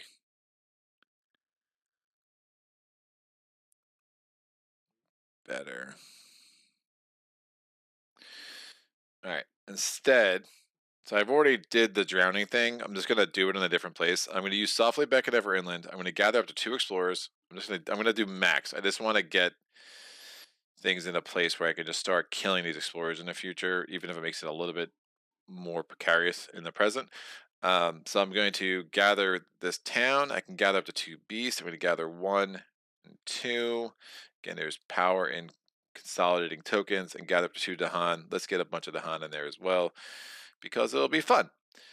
And then I'm going to use Tidal Boon. I'm going to give two more energy to Lore, and then Lore is going to push this town into here. And I could push 2 Dahan. I will not push the Dahan. And then we're going to drown this town, so it gave the same energy thing and the same fear. So I've generated a whopping 1 fear. That sounds super awesome. Now I'm going to do Forsake Society. Target land with invaders, range 1. It does not have to be an inland land. I'm going to suck this dude into my wilderness. Probably a better way to phrase that. He becomes 2 explorers. So all that's done. I don't know how I'm avoiding this double build crap. I mean, 7 is obviously unaffected on this board, but I think we're due for it. We get the double build, then the extra build. I mean, we could be building 4 times in mountains. It's like 2 plus 1, and then that thing there. King Bo says Megadeth Explorer. Spirit Island with Jonathan. What's up? Is it the escalation on each board? Oh, my bad. Yeah, I've read that. I totally read that wrong. I have not played England in a while, if you can't tell. Then this goes here. Yeah, thank you. Thank you, thank you. That still makes the most sense.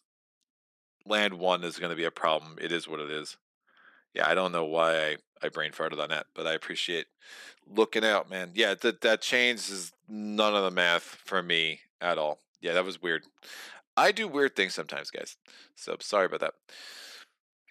Ah, yeah, I really don't want 7,000 builds. This would also be a good place. It's almost like I picked the absolute worst card for lore, because like even if I could have churned my presence into a disease, that might have been helpful. I don't know. We'll have 3 card plays. Let's see if we can't get a little lucky, but this is gonna definitely be the game deciding round. Probably is gonna be right here. Like, how ugly does this get this round? Cool. Jonathan looking out. Bam. This goes here. All right, we are going to go to growth. Nothing needs to heal.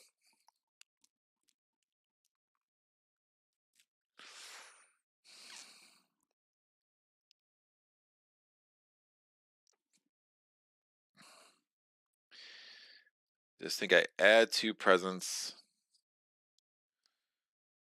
We start blitzing top track. We get out.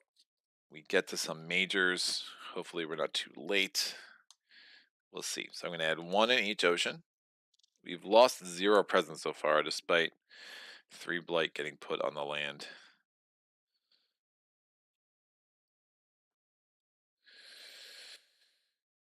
Eesh. I get the 1 energy from the presence track. I'm pretty locked into these 3 cards. I don't see another reason why I would get more. I'm going to be able to drown some things. They're ravaging in.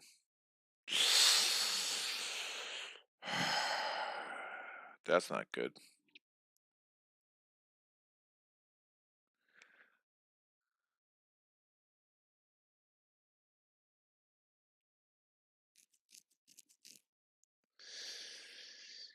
Maybe I gain a power card.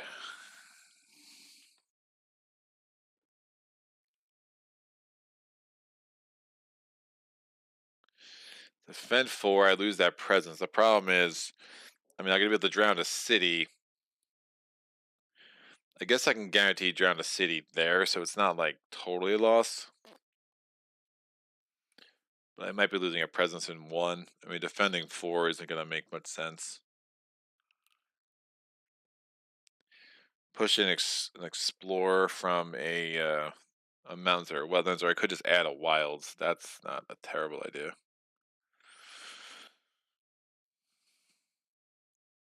Add a wilds to that wetland. Defending 4 is gonna be silly.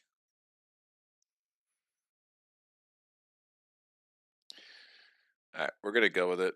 All right, we have 1, 1, 4. So 4 water, only 2 earth. That gives me the 3rd level of ocean breaks to shore. It gives me the 1st level pound ships of splinters.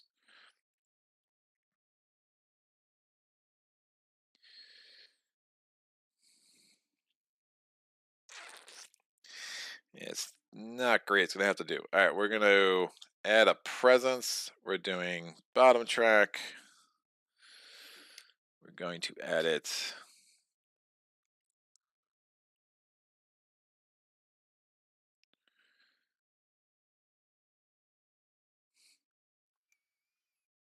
here because that land obviously needs some help. And then I'm going to gain a power card. I'm going to gain a major, which is going to make me drop something, which is not fabulous. And I might drop softly back in, to be honest, which is a little nutty. But I do think I want the power of a major right now. So I'm gaining a major. Entwined power. Human target spirit may use each other's presence to target powers, but it's still going to be restricted by coastal and inland, so that's probably really bad. Indomitable claim. Add 1 presence to target land if you normally could not due to land type. Defend 20. Don't hate it. Paralyzing fright is really strong, considering my current game state, especially. That's probably a no-brainer. I could skip 7,000 builds in one of these sit in that mountain, which is just it's super strong. And then Vengeance of the Dead. No. Vengeance of the Dead is such a bad card on many levels, so forget that. Yeah, so we're going to do Paralyzing Fright. I'm gonna have to forget something. I'm forgetting Softly Beckon. It's an expensive card for what it is. It's really good, but you know, desperate times. And we have this. So that's a 4 and a 1. We're going to do an element check. We have 2. I wish I had that earth kicker. We have 2 moon. I said the right thing. Congratulations, Greg.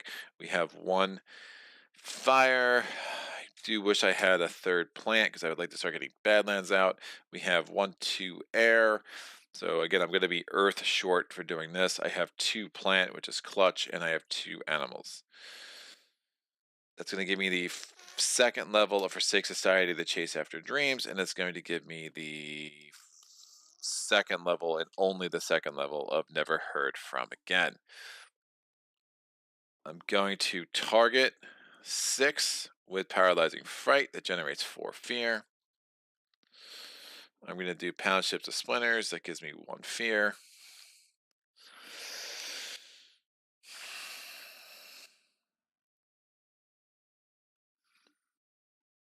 Yeah, I'm pretty much guaranteed a triple build in mountains right now. It's got to prevent the capital from capitaling.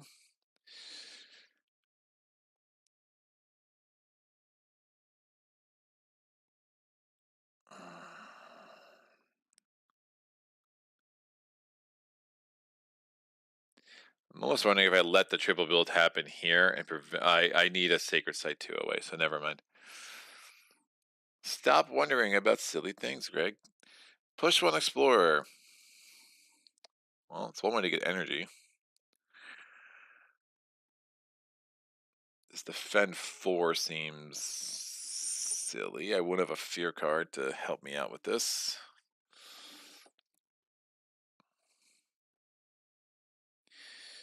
Yeah, Ocean's card plays are just garbage. They're really bad. Other than Drowning a City, which I could do in land 1. 2 is going to be a problem. I'm definitely looking at blight issues on Ocean's Coast now. Remember, we still have the Coastal Lands card, but this is going to be a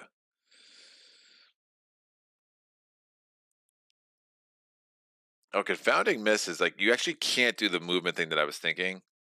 That was dumb. I always think you could like move it. Actually, literally has to be added, which is crazy. And I don't even know if that's added during a build. I gotta look up Confounding Miss, man. I'm sorry. This is crazy. I always forget how this card operates because it doesn't. It's not intuitive to me. I used to think that you could push things in there. So if I build something there, is that something added? Because that would be really strong with Ocean. A push. This thus adding will affect build and explore actions. Oh, then I could just push them all into the ocean? Oh God. Yes. Confounding Mist is active there. Am I reading this wrong? Each invader added to target land this turn may be immediately pushed to any adjacent land, including coastal wetlands for my powers. That's bananas. Right? Somebody tell me I'm wrong. Because it's so stupid. Target a coastal mountains that push everything that builds there into the ocean. Yep. Build as pieces that can be pushed. You know, because I always think it's pieces that are moved into it, and then I remember that's how I played that for years, and I was like, oh wait, that's not right. So it's like added, so exploration and building. Yeah, reading it right, very good card on Ocean. Excellent. Well, that's broken. Glad I took that for the wrong reasons, and it's even better than I thought. I'm really good at this game, guys. Just listen to me. I know what's happening. Well, that just got interesting. I'm probably going Blighted Island out of nowhere, which is kind of unfortunate. But you know, worse things have happened. Yeesh. England. England. All right. Well, I'm gonna just push this guy into the ocean for no other reason than to give me the ability to turn both of those guys into energy. Thank you, Treacherous Waterways. You're the best. Let's go to the no Blighted Island effect. We get the event card. Well prepared explorers for the rest of this turn. Explorers have +1 health. And the beast prowl. Each beast generates 1 fear if invaders are present. I'm gonna be 1 fear away. Oh, you've gotta be kidding me. I mean, I guess it's not that big of a deal anyway, because I stopped it there, but like literally. So I have 3 beasts, invaders are present, that's 3 fear. It's just gonna mean this is a mess. Like a mess. Oh man. I'm thinking about it. Maybe I do it in land 2. Or we're gonna be able to. I'm gonna do this mountain. I'm sorry. I'm more worried about.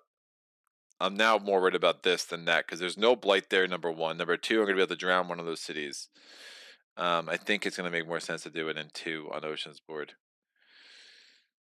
and it's 1 away. So range 1. It doesn't have to be range 0. So yeah, this is gonna be a joke. This is fine. I want to get everything off Ocean's board that I can. So yeah, 1 fear away, which is gross. On each board, add a Dahan to an inland land with Dahan. So Dahan. We have a lot of Dahan. They are being not very useful. Very not very useful. So no fear card to evaluate. So we're doing double build on the high immigration tile. That builds twice. Woo! Good for you. This builds twice. This builds twice. Both things get pushed immediately into the ocean. That's 3 fear. So remainder of 2. Fear card. And I will turn this into 2 energy and another explorer.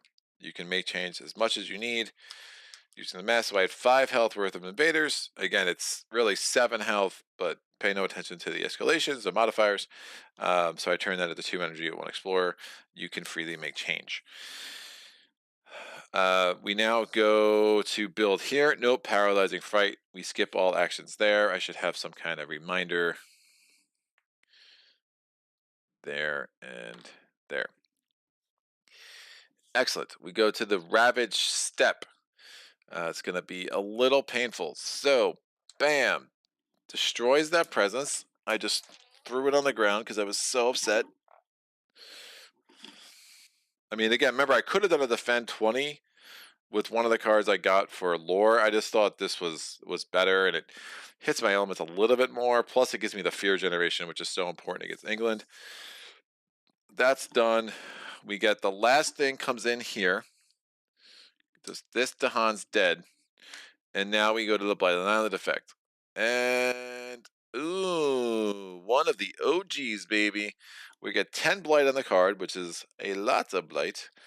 I put Fear covering the Blight in my full displace thing. It's more than once I've gone to get Blight out of the supply instead of off the off the card, which is a really good way to cheat, unless you're playing a stone, and then it's totally normal. But I actually have to like do things to prevent myself from cheating. It's weird. And the more you know. So we're gonna put these 5 on the board for each player, so it's 10. At the start of each invaders phase, each spirit destroys 1 of their presence. So that's 10. Start of the invader phase. I'm going to put a reminder token here and here to remind me to do that. Get another color from Horizons. So exciting. So many tokens. All right, that's done. So we have ravaged everywhere. We now build. We're building a town here. Oh, wait. I'm sorry. Effectively, it would have just built a town because it never actually got there. So it would never actually build a city. So there's 1 less fear because I only destroyed a town. Because now it's building a town again. So another fear. So I took the remainder off of there. I get another town here. I got the 1 fear and I get 1 more energy. So people thought, so basically town. All 3 of them turned into 1 energy for me and 1 fear. Cities were not being built. So that would be another thing. Like if I had a town on one of those, that could have changed things. Is that's like 6 fear and more energy, but you know, the math kind of escaped me for a second. So I just said more. I boarded ship, and now we're building a town here. We're skipping all actions there because we're awesome. Blood of Turk is on it. When you build twice on 2, do you not only get towns? When do you check for town building a city? Yeah, dude, I get there. Right, very good card on the ocean. What? Ocean is not a land unless it's your powers. Spirit Island with Jonathan. Yeah. I did I do something that this is my power, so it becomes a land. Right? What am I missing, dude? I this power makes it a for the purpose of this power, that's a land. So if it goes to build, this makes it a land. It's a coastal wetland. Unless you're telling me I can't use this with ocean, like that would be a very weird errata. Events adding things also get pushed. Yes, that I know. But then an event add anything, no, right? And since finding misses doing the pushing, you can push into the ocean even for event added things. Blood of Turk, when you build Spirit of Vagina, but no problem in this case. Yes, you can do that. Cool. Sounds fantastic. All right, let's make some magic happen. So we did all the builds that we needed to do.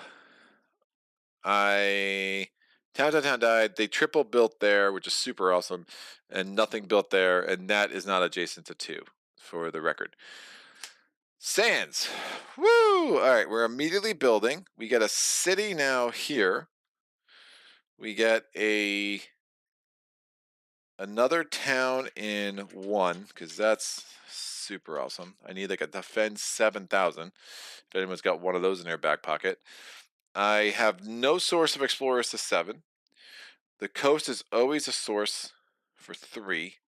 We obviously have a source in 4, and the wilds comes off of 5. Invader cards advance. Bam. Done, and done. All right. Well, now what?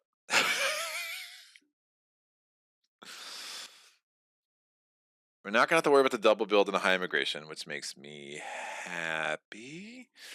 I'm going to drown a city. 2 fear.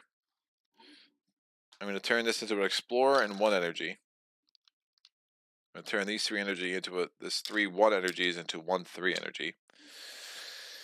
I have to target a coastal land with this, range 0. I'm going to drown this town, 1 fear, 1 energy. Yummy, yummy. Yeah, it's definitely time for a major for ocean. Faux show. So ocean stuff is done.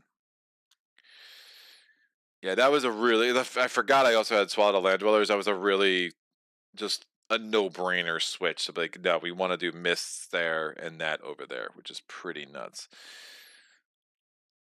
All right. I mean, I have 1 presence there, so effectively I can ignore these 2 in the Ravage. So this is not an issue. I can take this off. There are no more actions that are going to happen. I can take this off as well. I could defend 4 here pretty easily. This is obviously more of a problem. I'm going to be reclaiming with lore, so, and I'm not swimming in energy. But I can definitely get enough energy to play Paralyzing Fright again if I wanted. But now, again, our adjacencies are going to start getting very challenged as this goes. So, I hate turning presence into beasts. As much as I love myself some beasts. Oh, man.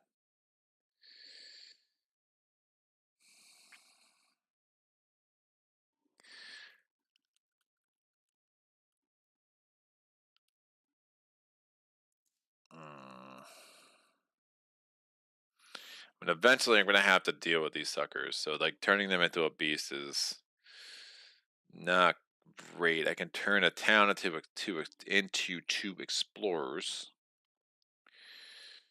which is interesting. I would actually be able to gather a presence in the ocean. I'm not going to have any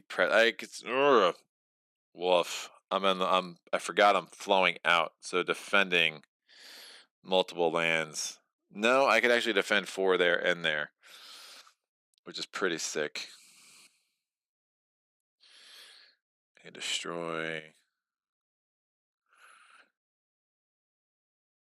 Let me do that. I mean, I have so much blight to play with. But I don't have another obvious place to do anything. This is still going to build because now it is adjacent to 2, so that's not great. I could turn that. That's interesting. I could turn that into a disease.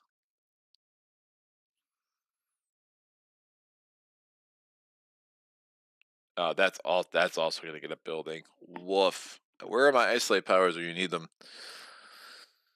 Donde está mis powers isoleto? That's not proper Spanish at all. Just don't quote me on that. All right, I was like, what did you say? Let me write that down. All right, we're going to melt you into 2 explorers and suck them into here. And that's going to give me a fear because there's still a town or city left. And then I'm going to add a... Did I get the 1 fear off the top when I first did that? I'm not sure I did, dude. That changes a lot considering the last round. I'm going to hope I did. That'd have been a really bad miss on my part. I'm going to do 1 fear, 1 fear, add a Badlands to 6. Ooh, no. Add a Badlands here, add a Beast within range 1. This is a stronger play. I'm going to need to start getting ready for these dudes. Push out the 2 Dahan. There is none to push. And then I'm going to do Never Heard From Again. I'm going to destroy 2 explorers per. I could have put stuff in there, destroyed 5. It's fine. This is what it is. I destroy 4 instead. Since I destroyed any, I get a fear. There's a lot of like little fear here and there that you get with lore that it's really easy for me to forget one here and there, which is not great. And then, I could have added the wilds there and just killed that guy. No, I really want to load up 4, so I'm going to add a wilds into one of my lands. I'm going to add a wilds here. Get a bunch of tokens into 4. Because 4 sucks. It's the technical term. Done and done. Alright, all powers are done. These come out. We go to growth. Reclaiming cards. Gather a presence into each ocean. So we got 3 presents in each ocean. Deal with it. 2 energy from the growth option. I'm going to get 0 energy from the presence track. I am going to turn these 3 ones into a 3. And I'm obviously gaining a major. Treacherous Waterways is... No, it has my elements so hard. Confounding Mist is apparently too good to get rid of. We still only have 1 fear card. It's fine. Majors. Dissolve the bonds of kinship. It's an interesting card. Get to push a bunch of explorers. Manifest Incarnation. Forest of the Living Obsidian. I wish I had that with this guy. Not the most amazing of power card draws.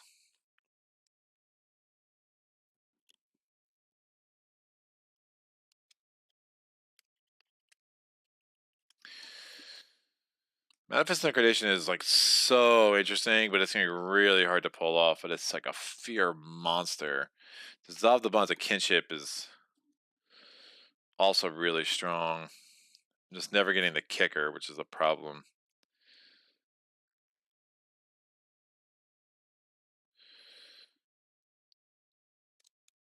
I think I take Death Falls Gently. It's a slow power, but that's gonna let me do a world of hurt there, and then I just drop it. I'm not gonna have a kicker or anything. It's just a 1 card thing. It'll give me a lot of fear. 4 damage. Adding a disease could be great.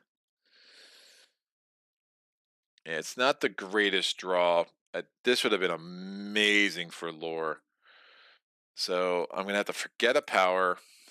I'm going to forget.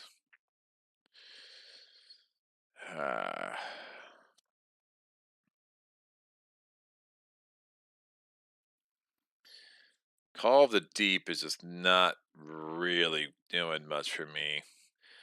Tidal Boon, anything that has an Earth Water combo, I'm going to be highly reluctant to drop right now. For obvious reasons. I'm doing this. What are those reasons, Greg? They're obvious. I don't need to say it. Don't even need to say it, kids.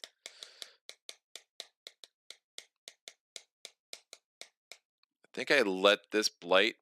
I'm not that worried about it. Excuse me. So I could drop Confounding Mists.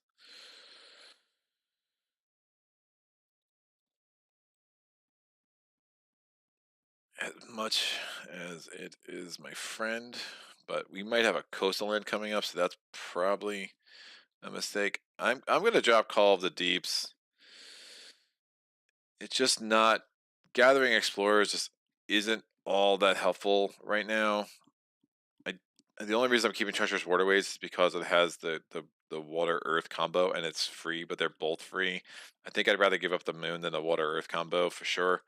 And I'm getting a moon back with death. So that's a tough card to drop, but I just kind of like the rest of my hand and the way it's coming together. I'm gonna play this and this, and water earth combo again. Once I take 2 off of there, I'm gonna get another earth, which is really nice. Defend 4, build ravage, earth, water. This is probably my hand for next turn. That's not going to be useful this turn. This lets me push a town somewhere.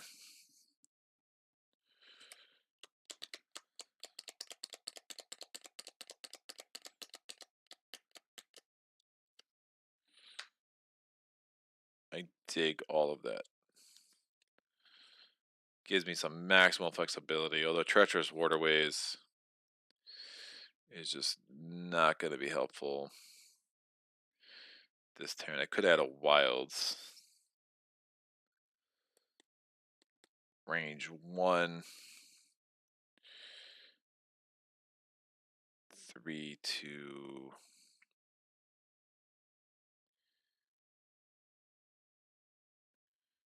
Round.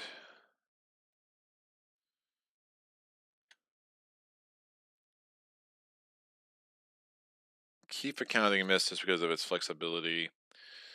Urgh. I'm going to play Treacherous Waterways. It's just the card I least like in my hand, and everything else kind of makes some sense by holding on to it. So, element check, we have 1, 2, 3 moon, 1 air, 1, 2, 3 water. Again, there's one on my board now, so that's why it keeps getting inflated. And then we have 1 earth. That gives me the first level of Ocean Breaks the Shores, which doesn't matter because I can't break any shores. Because, you know, whatever, but I will have. I won't have any presence in the oceans. Nope. I'm doing it this way, kids. I don't have any presence on the ocean, so the ocean picture doesn't make any sense. I need presence on coastal lands. We're gonna just totally lean into this. So 1, 2, 3 moon, 2 air, 1, 2, 3 water, no earth. I'm just not ocean breaking the shoresing this turn. That gives me the second level to pound ships to splinters. This is 4. I'm gonna break this back up into 3 ones. This is 1. This is 1. Because I'm going to have to do growth option 2 next turn. So I'm not going to get the earth from the board. So I wanted 3 cards that have earth water, because then I can get the third level of Ocean Breaks to Shores. That should serve me pretty well, I think. All right, reclaiming over here, obviously 1 energy from the presence track. I'm going to get, or from the growth option. I'm going to get 1 energy from the presence track. And then I'm doing this binary option up there. It's going to give me 2 more energy from the other growth option. I'm going to put in a 1 and take a 3. And it's going to give me an element of my choice, and I have 3 cards. Paralyzing Fright's probably going to be the one that still makes the most sense. Or maybe not.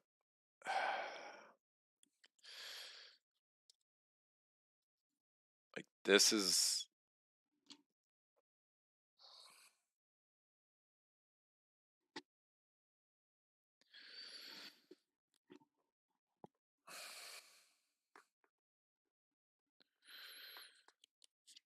Yeah, I would like...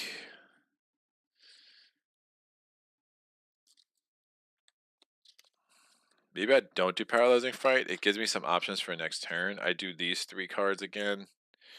But these 3 cards without Paralyzing Fright, that gives me a lot of things to like here. I can take another moon that's going to give me max over here. Well, close to max. I won't have the 4-1. I could take the earth. I clear this out, just get everything away from my inland, and then I can just do all my loreness there. I have 2 fear cards. Prevent some adjacencies. That builds a town, that builds a town, that builds a town. Woof. Woof all of it. Alright, we're doing this. I definitely need some power cards. But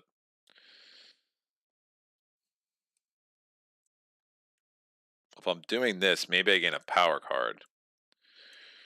I don't get an element, because the element's not going to do much for me.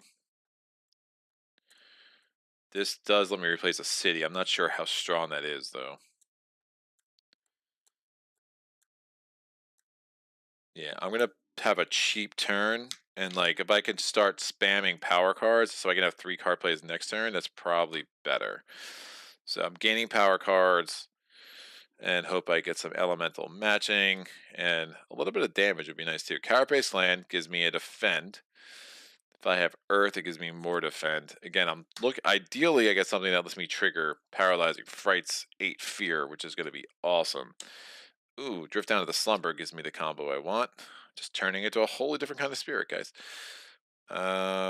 Spur on with Words of Fire. And Lore of the Unknown. Alright, Drift Down to the Slumber. And now next turn, I'm just going to want a card that has an Earth. And also I can start making use of all the Dahan I have on this board as well. Right? Hope the fear cards and events help me out a little bit. So I'm going to turn this 3 into 3 1s. And we'll go from there. We're going to get 2 fear off the top.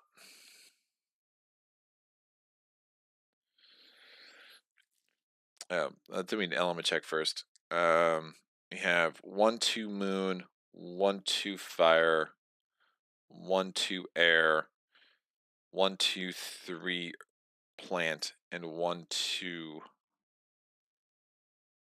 3 animals. That gives me the second level of Forsake Society. It gives me the first and second levels of Never Heard From Again.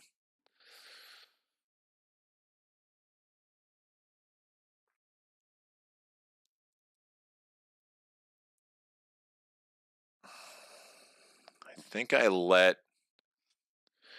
this happen. I can definitely deal with it with Never Seen or Heard From Again. Instead, I do 2 fear off the top, which gives me a second fear card. Remember, I am going to have to start destroying presence. Oh, now my fear cards are level 2. We're going to do 1 damage here for each token. There are 1, 2, 3 tokens. There's a Badland, so it's max 5 tokens. But ultimately, I'm doing 1, 2, 3, 4 damage that kills only the city. Remember, the city has 4 health. So the math of this gets a little funny, so it's probably better I'm doing it this way. That gives me 2 more fear. Slow. Everything else is slow. It's gonna build another city, but that's why I have this for. Yeah, I think that all makes some sense. I'll just keep destroying the city, getting the fear. Fear is good. We'll see what these 2 fear cards do. Grasping Tide, I'm going to get 2 fear off the top. I'm going to target a land 1 away from I have presence. I have presence in this ocean. So we're defending 4 here. Prevent the Blight Cascade. Confounding Mists. I'm going to target.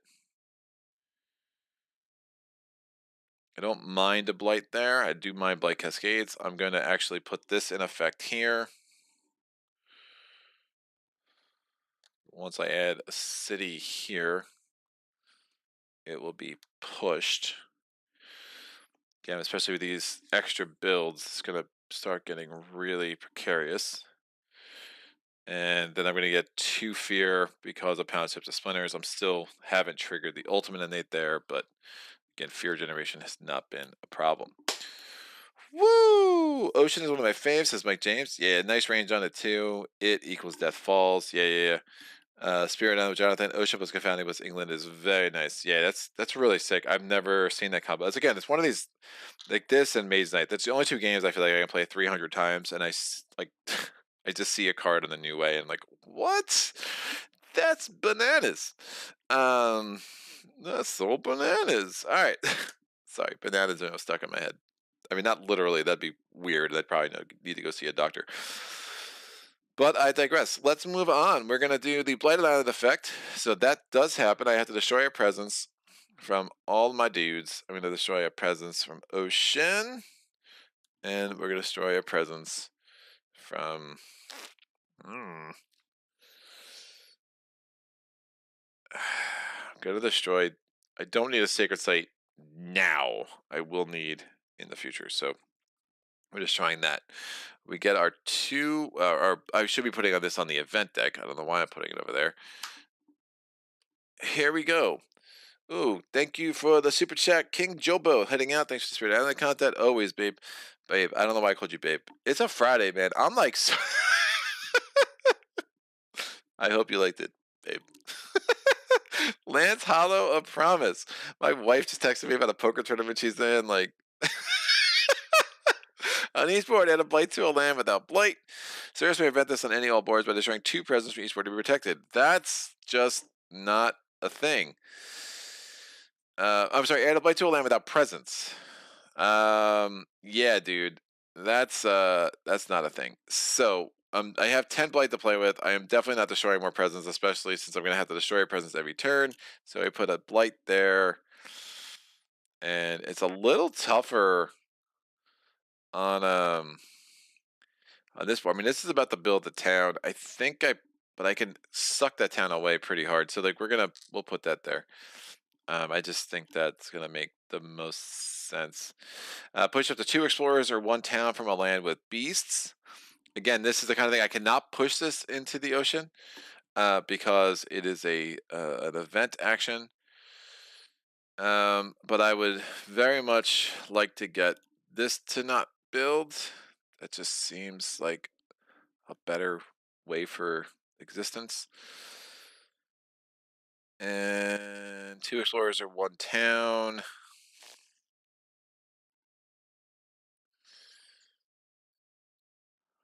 Oh. Ah. I was thinking if I got rid of that town, it would prevent the high immigration build there. But it won't. We're still getting a build here. There's nothing I can do about that.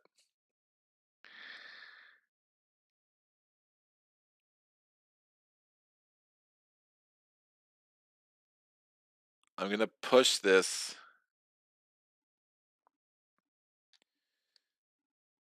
here. Again, there is that tension. I think that was who was talking about this before? It was like King Jobo. I think it was like it's like how do these pair? It's like there's that tension because yeah, I want them inland, but I want them outland. I'm putting a lot of strain on ocean right now. But I that's the counter where it's like I took care of Ocean's board early, and now I'm just kind of hoping he can go into late game beast mode, and we'll see how these major powers make that possible. But problem is town.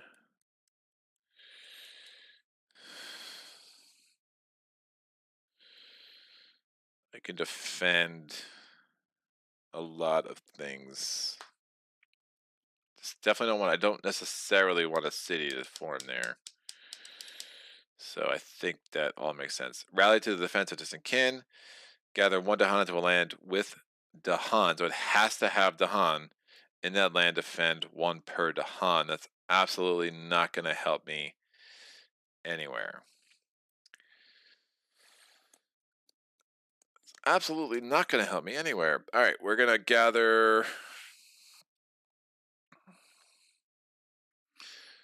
this Dahan here. Defending 3 there. Ho-hum. And I'll gather this other Dahan here as well. Great. That's carried out. We have 2 fear cards. Terror level 2. Each player adds a strife in a land with Dahan. Dahan threaten. For the rest of this turn, invaders have -1 health per strife to a minimum of 1. Well, I have no cities or towns and lands with Dahan, so that's annoying. I'm gonna put that sucker there. Well, he's gonna be dead. I'll put this sucker here. So they are just ravaging Squadouche. That was not very useful. On rest, each player adds a strife to a town. For the rest of the turn, invaders have -1 health per strife to a minimum of 1. Pete and Repeat went on a boat. Pete falls off. Who's left? We're gonna add this sucker here. And this sucker here. Done. Build. We carried out a fear card, so not a double build. We're adding a city here. It immediately gets pushed into the ocean. That's 2 fear. And that's going to be 4 energy worth of invaders, so 2 more energy. So I'm going to put in a 1, take a 3. Building there, because it's definitely adjacent to 2. Building here, because it's adjacent. No. Not building here. No, I'm building here. It's adjacent to 2. I got hopeful for a second. Building here. So again, that got pushed in the ocean because of confounding mist. Build, build, build. Ravage step. We're defended 4. It's ravaging 4. That comes off. This ravages.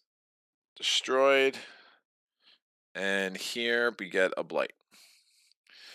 Gather what Dahan should be on each board, though. Did I do it 2 things? That makes sense. I had 1 there. It is on each board. Thank you. I really don't have much, and I have to gather it. So I would just have gathered another one into here, which would have made no sense. And then we're defended a billionaire, and 2 guys there is all I needed. So cool. Thanks for looking out. We go to the build step. We unfortunately are now building a town here. We're building a town here. We're building a town here. Oh, I would have done this first. So no build town, build town. Again, because it was out adjacent to 2 when that started. Explore step, no escalation, but it's coastal lands. So explore, explore, explore, explore, explore, explore. Beta cards advance. Ocean, it's your time to shine, baby. Woof. Alrighty then. I'm going to target. Yeah. That's defended. Skip some stuff. Potentially get 8 fear.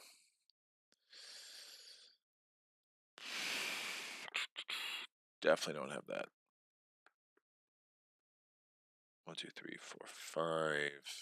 Ravage. Oh, that's pretty nice. That's really nice. It's a good combo. So I'm going to do 4 damage here. I'm going to kill this town, which has 3 health, and then this. That's 1 fear. There are any invaders remaining. There are a ton. I'm adding a disease. That's a really nice combo with the cards coming up. So I don't love it, but it could be a lot worse. I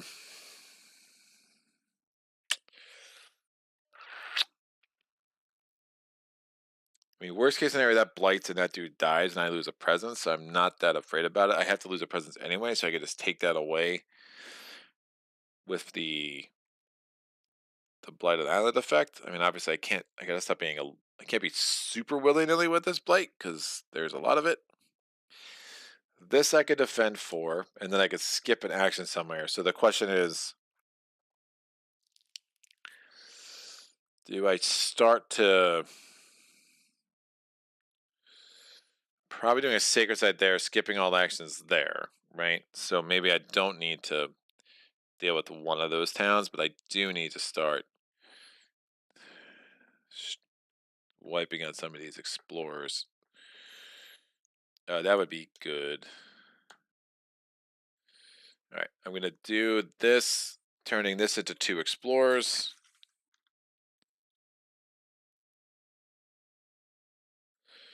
I'm going to draw it into here, and then I'm going to wipe out 4 explorers and generate a fear. Cities and towns did remain, so I get another fear because of Forsake Society. So those are my 2 innates.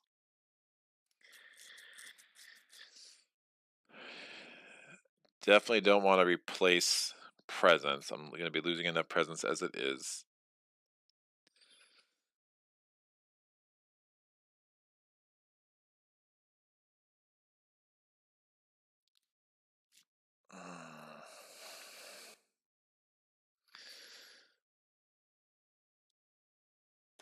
Oof.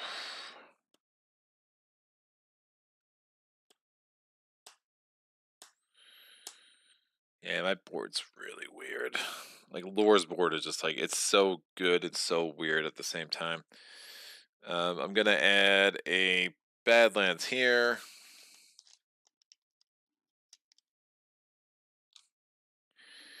Gonna add a Beast here. I'm targeting there. I have to push two to Hun. I don't want to, and then again, I know this is gonna be a high immigration build in a couple of rounds. I'm hoping that something like just wipes out that dude. I'm gonna add a wilds to one of my lands. I'll add a wilds here. Mike J says, "No worries, Ocean has got this." Madi, is the wetland on Ocean's board adjacent to 2? How did the high immigration build there? The wetland on Ocean's board. It's adjacent to 4 towns. Yeah, it was adjacent to a bunch. I had at least 2 structures in land 1.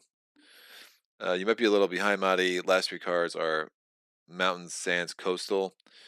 I think that Explorer allures 2 can go into the ocean as it was a missed target. Half an energy. Oh. Excellent. Yeah. Works for me. Thank you.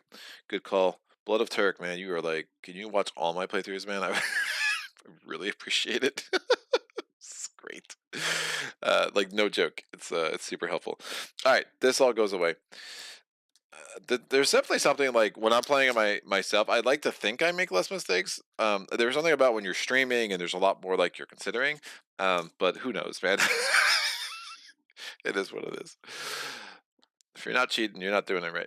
If you're not cheating, you're not trying. As one of my friends likes to say. All right, let's make this happen. Whoo, Ocean. Ocean needs lands on needs presence on lands. Like, does he frickin' ever? So we're going to add a presence onto a little coastal land. Oh, do I want 4 card plays? Oh. Well, first I'm gonna gain a power card. I still have to add a presence. I'm not sure which I'm adding. I have a lot of energy, so major. Thickets erupt with every touch of breeze. Man, I am getting some nice lore cards. Oh, weave together a fabric of place. That's really interesting. Another ocean cheat code. Yowza. I like it. Target land and a land adjacent to it become a single land for this turn. If the terrain had the land number, what's the rain? Oh man, I just again it's another one that I'm not sure I play right. But it's Walls of Rock and Thorn is intriguing, but it just no. I like the Fear Generation. Oh yeah, Weave Together is crushing me on several levels in a way I need. I need this. There we go. Those are my 4 card plays. I'm going to do bottom track, and I'm going to drop Death Falls. Because again, it doesn't have my elements, and I'm just not going to have the money to keep paying for all this crap. And then I'm going to put this presence onto a coastal land, and then I push a presence from each ocean into a coastal land.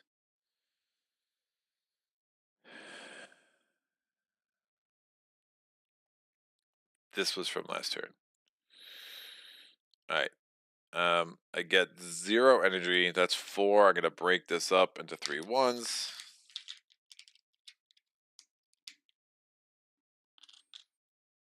And that goes there.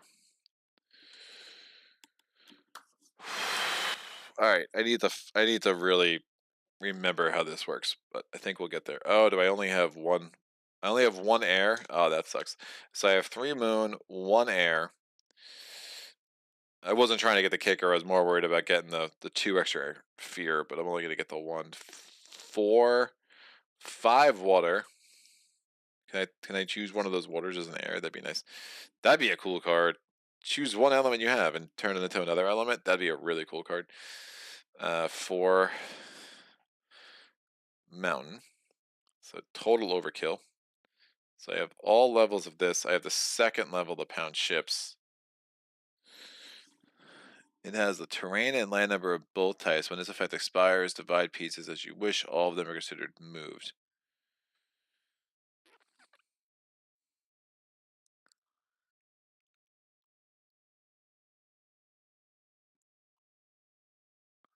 So reality is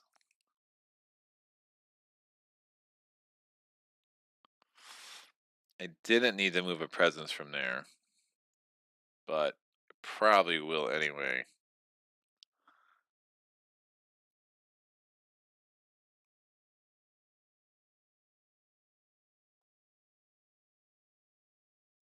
I always forget how that works with the build. Right, if I combine 1 and 2, would it build just once? Would the build card only affect it once? If I combine 1 and 2, does it build twice? Right? Like, but if I combine 1 and 2, does it build twice with a high immigration build? Right? It gets super confusing. Oh, wow, I need a sacred site to make that work. Welp. So yeah, that's the problem with 2 destroyed presence.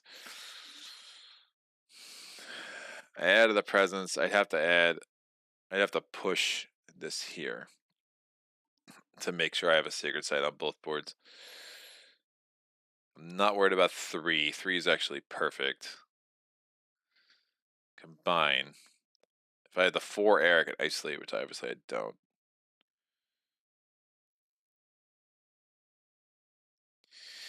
Yeah, I think I'm confused. That's an elemental boon. Maybe you could treat all X as, oh, nice, that'd be cool. If you join a live with the ocean, you can drown them with the effect wears off. Yeah. Yeah.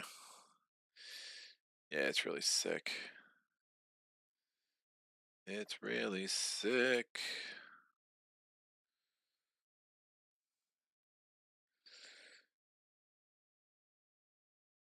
Yeah, it's pretty wild, dude. So yeah, I needed the sacred side on that board to make it happen. But there's like some nuance with that card that I'm still like, it's still lost on me that I can't wrap my head around. All right, I'm gonna gain a power card first. Give me Earth. I'm just on a hunt for Earth. I would like Earth. I would love an Earth. Woof. Well, so much about 4 extra fear. That just wasn't meant to be. Um, did I mention I would have really liked Earth? Because I don't know if you heard me. Yikes. Oh, that's interesting. Target a land with the Han. Push some dudes. This is super limiting in a way I don't love, but it has all the elements I want. Yeesh. Well, this gambling for Earth bit has not paid off. I can assure you of that. 2 fear. Push some stuff. That's not going to work.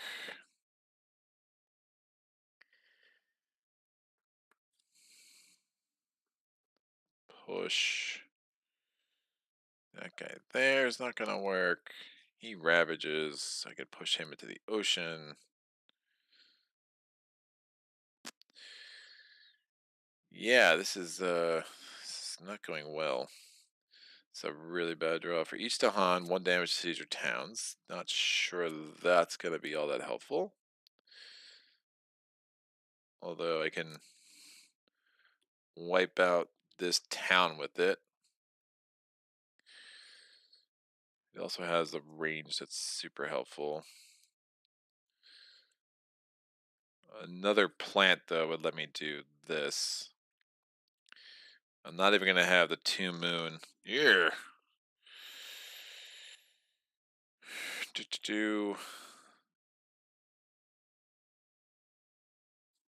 Wait a second. Where did I do this power last turn? I think I did it there, and I did add the Badlands. I'm pretty sure I added that Badlands, right? No. I added the Badlands there at Perils. When I destroyed the 4 explorers that were there, I don't think I did level 1. I'm pretty sure of that. Somebody can check me on that, but there should be another Badlands here. Because it's level 1, I just destroyed the 4 explorers. It was the first time I had level 1 all game, so I just forgot to do it. The other Badlands were added there from Perils of the Deepest Island, which I've done there twice for sure. So the first time I added the Badlands Beast, the second time I added the Badlands Beast, that was from Perils, and then never seen her from again was from that. How many buildings are on land? B1. 5. Right. Oh, that could be bad. Right, because then if it builds, and if I combine, the 7 buildings would be super bad. That's not good.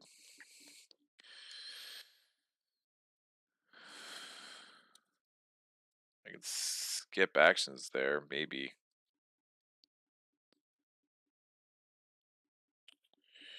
Right, because as soon as it has 7, we're in trouble.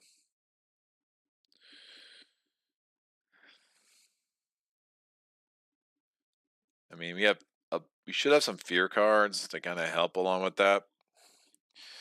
But yeah, that's right. It's built a bunch.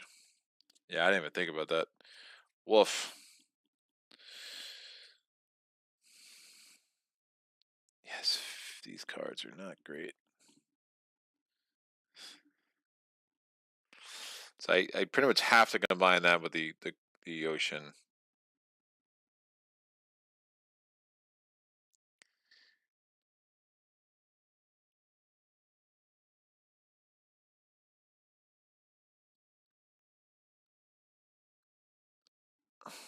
Build. Yeah, if there's nobody get a disease in there. Yeah, these are really bad. These are really bad cards. I could skip that build. I probably want to skip ball action somewhere else though. I have a bunch of fear cards.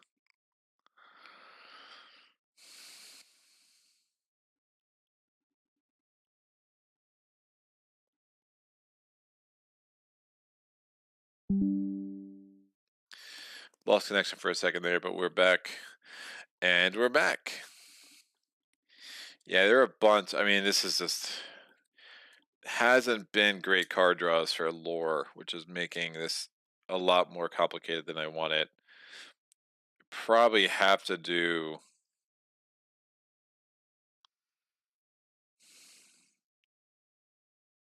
prevent all actions there just to not risk the auto loss. Does mean a lot of building elsewhere, but I should have ways to deal with that. Defending.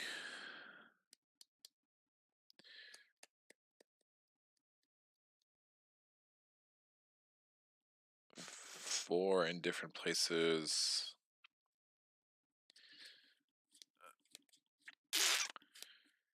Yeah, this isn't great.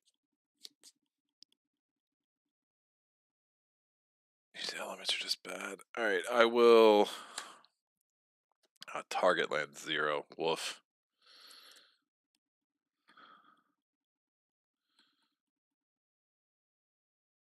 Two fear though.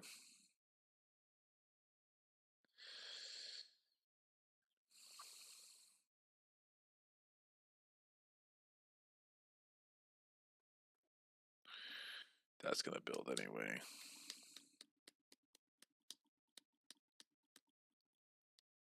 If I had the Han in there, I could use called isolation, but I don't. I have no way of getting Dahan in there. And I won't have 2 moons. Ah, this is such a bad card draw. It's really gross. Alright, we're gonna do this. Really bad card draws with lore. Oh. Yeah, I'm adding a presence, which is gonna give me 2 more energy. Well, I actually needed something that had 0 cost, so there we are. I'm gonna put 3 of those in for this and this. And I'm gonna add this presence here so I can get range to prevent all actions in land 1, which is definitely something I need to do. I mean, I could get cute and add this.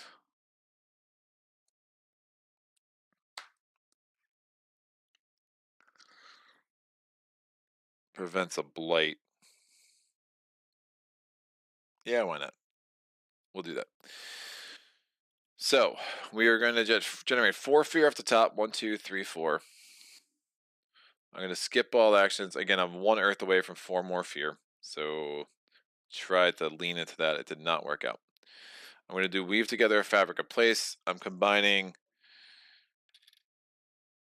the coastal wetland and the coastal wetland into one big coastal wetland. So they're all in the ocean right now. At the end of the turn, that will leave them all in the ocean and they will be drowned, suckers.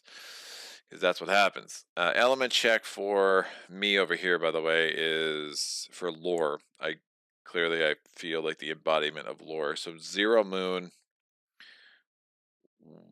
0 fire. Nah, man. This cult isolation crap is stupid. Nope, we're going back to the original plan. 1 moon, 1 moon, 1 fire. 1 air, 2 air.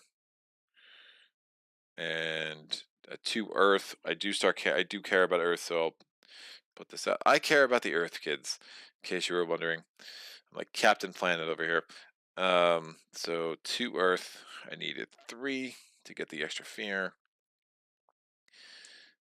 2 plant, 1 animal. That gives me pretty much only the 2nd level of Never Heard From Again.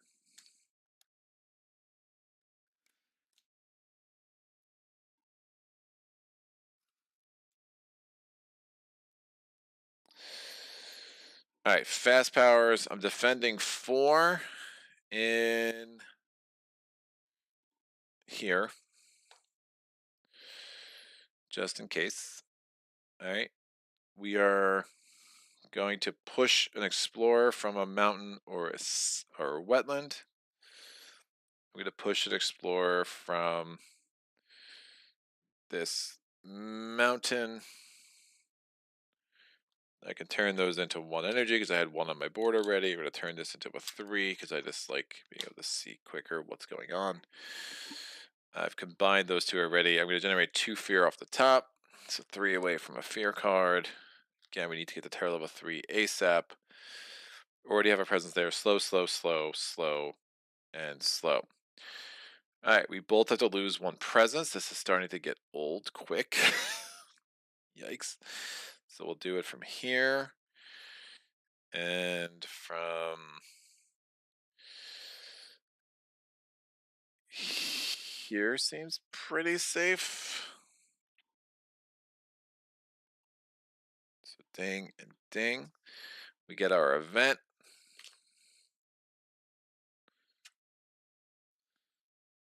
Alright, stage 2. Look at the top of the card. Invaders do +1 damage per land when ravaging. That is not the card of dreams. Woof. Increasing aggression. That's really bad. So we'll see if the fear cards help us out on that. Otherwise, that's really going to screw us in Ocean's Land 3. Bam. On each board, add a disease to a jungle or wetland with the most cities or towns, minimum 1. So jungle, wetland, cities and towns. Jungle or wetland with the most cities and towns, minimum 1. This is here for sure. Well, that would have been helpful. I guess I didn't need to. I did not need the paralyzing fight there because we were preventing a build. Woof. Jungles are wetlands in most cities and towns. It's going to be here because there's two. On each board, remove one blight from a land with at least 2 Dahan. That's helpful. Nice. Never mind. I'm okay. Go ahead. Ravage away. Bam and bam. So a bunch more blight on the thing. We tended the land, baby. That's what we did. We're going to go to the fear cards. We only have one, which is crazy. Seek safety. Each player may gather and explore into a land with cities or towns, or gather a town into a land with cities.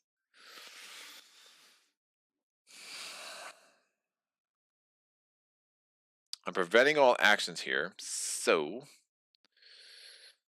I will gather a town into a land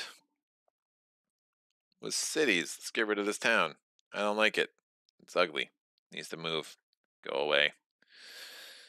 Yeah, I want to limit all sources all over Ocean's board. I can deal with the rest of this for sure. So that was super helpful. We now go to the builds. Oh, I prevented the build there too. I didn't even see that. Woof. God, it really just creeps up on you, this high immigration build. So we get a town here. Nothing to build there. We get a city here. And we get a town here. Ravage. We're ravaging +1. We get a blight here. It's enough to kill a Dahan. The other two have strife on them. And then the surviving Dahan wipe them all out. So that's super strong. This, we get a blight here. It wipes out a Dahan. I lose another presence, so that's a little worrisome. They retaliate, wipe out this town. That's a fear. We defended 4 there. No harm, no foul. It's an absolute mess there. Don't go living there. It's really bad. This goes away. This goes away. We're building. We're building in coastal lands. We get a town. The disease comes off. We get a town. It would build here, but the disease comes off. We get a town. We get the disease comes off here.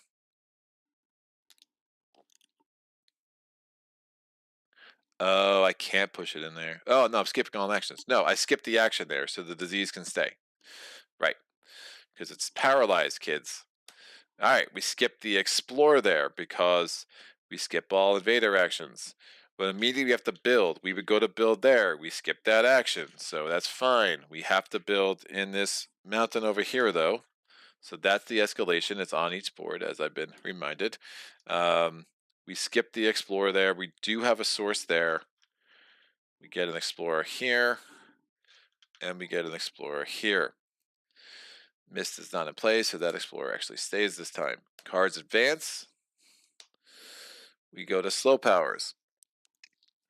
Whoo, my head hurts. All right. Join lands are a single land, so I think it would only build once. How many buildings are there in land B? 1, thank you. There's a guaranteed escalation there too. Right, fear cards need to remove what building in, just soft fright. Never mind. Each player may gather a town. Can you gather one more? Prevented in land 1. Each player may gather a town. Am I totally messing this up? Where could I have gathered a town? Oh. Each player can gather a town. Or an explorer. Right. It doesn't do much good for me. Each player to a town with more cities or an explorer. I obviously don't want to do it in here.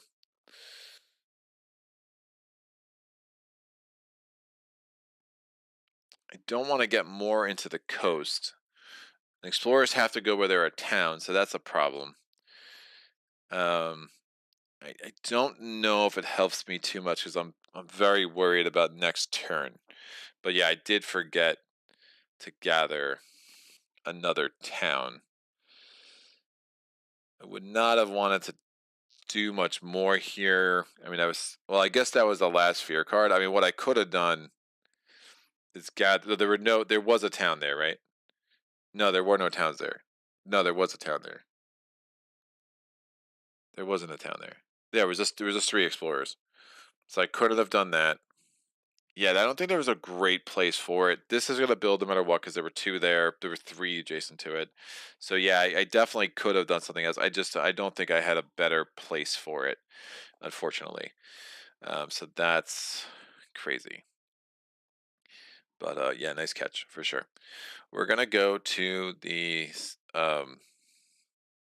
slow powers.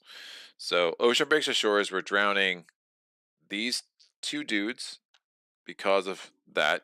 I guess three fear, so remainder one. That's two energy and an explorer for change.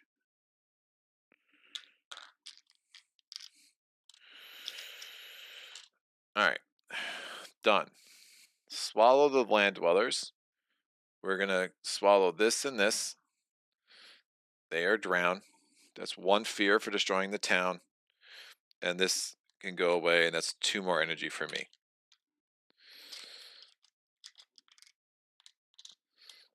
Again, gobble gobble because explorers taste like chicken. Done. What the heck is ravaging? I'm going to.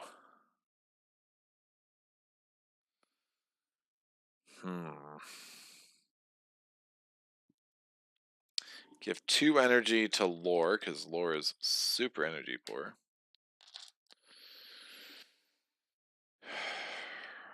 I am. Lore can then push two Dahan and a town from one of their lands.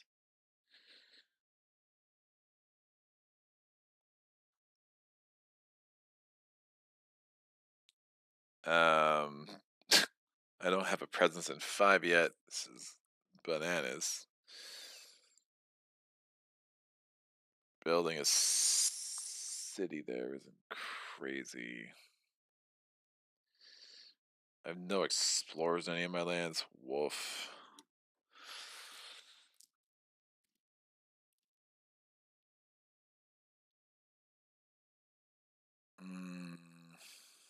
I wish I could move presence with the Dahan. That would be even better. But I literally don't have a single explorer in any of my lands. That's crazy. Like, yeah, that's bad planning on my part. We are going into stage 2 too, so I should have known it was going to be jungles or wetlands, and I literally don't have presence in either. So I'm just going to give him two energy. He's going to. I don't want to push any more into the coast. The coast is getting loaded up. I have what 6 cities I need to kill. We're probably stuck in fear victory territory again, which is really bad. That's terror level 0.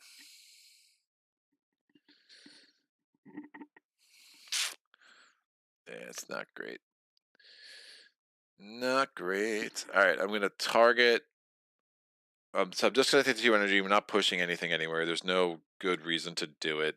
It's not like I'm preventing a build anywhere. Yeah, builds are just gonna happen. I mean, I could push these two Dahan at the here, I guess. That probably makes some sense. Maybe they'll do something to the Explorer or whatever. So we'll do that. I'm going to generate 2 fear by targeting a land with invaders. That is not a mountain or a jungle, so I'm not going to push the Explorer into town. Again, I do not want to push that town into the coast. The coast has some serious issues coming up. And that is, I have this power. I have no explorers in any of my lands, so I literally cannot kill a darn thing. End of the turn, I'm going to put all these into the coast. So we're going to have a 7,000 energy for the ocean. And does that allow me? I can divide to pieces as I wish. I'll keep one presence there. Reclaiming. Woof. Nope. I'm gathering presents back into the ocean because I'm in like a weird little delayed reclaim loop. So all these suckers are dead. So all the strife goes away. This goes away. This blight would stay here, obviously. And blight is not legally placed on the coast. Paralyzing fright is done. So we get 1, 2, 3, 4, 5, 6, 7, 8 fear. That's 2 shy of a fear card. So I'm just gonna put 2 back there and get a fear card.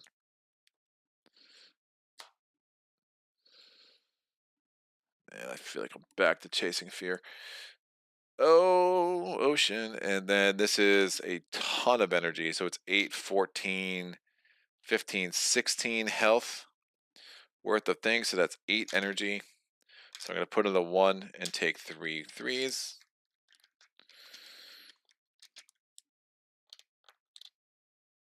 And again, that's 6, 7, 8, 9, 10, 11, 12, 13, 14, 15, 16, and we have a remainder of 1. Alrighty then. Well, Osha's board doesn't look terrible. We'll see if I can deal with number 2. We are only down to 7 blight. So this came off of, yeah, that's right. This all comes off. This goes into the discard pile. This comes to the discard pile, and we are in Reclaim Central. So reclaiming, doing growth option A. Reclaiming, getting 2 energy because that's what I need. So I'm going to put in a 1, take a 3. Gather a presence into each ocean. Don't have much option. And my presence is very dwindling because I'm in a downward spiral, folks. I'm gaining a major. I did that already. I'm gaining a major power. Blood Rack Plague. Hey now. That's super intriguing. Vigor of the Breaking Dawn. Used to love that card. Blazing Renewal. Oh. Blazing Renewal is enticing. Ah, man, I would. This is where I'm like, you're really hoping for something just mondo epic, super expensive powers, right? Like give me Tsunami, give me. I mean, Tsunami's slow, which is a problem, but that could have been a wee bit better. The fact that they're gonna build Ravage there is super not great. I mean, I could weave together again, which is bananas.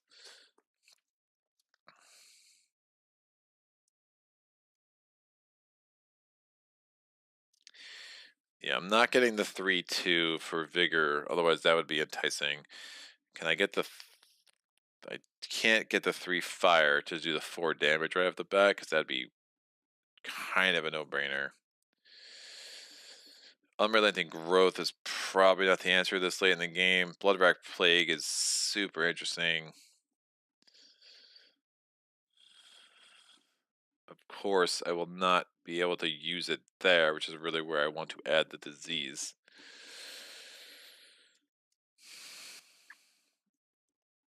I won't have the 2/4. I mean, these card draws have just been like this weird mix of everything I need and so close to being awesome, but not quite. This Ravage Cascade would be bad because it would be a Ravage Cascade. So that's a problem for sure. And the extra health that England has makes that really annoying because the 2 damage per won't kill anything. And I don't have any other fast powers to make that happen.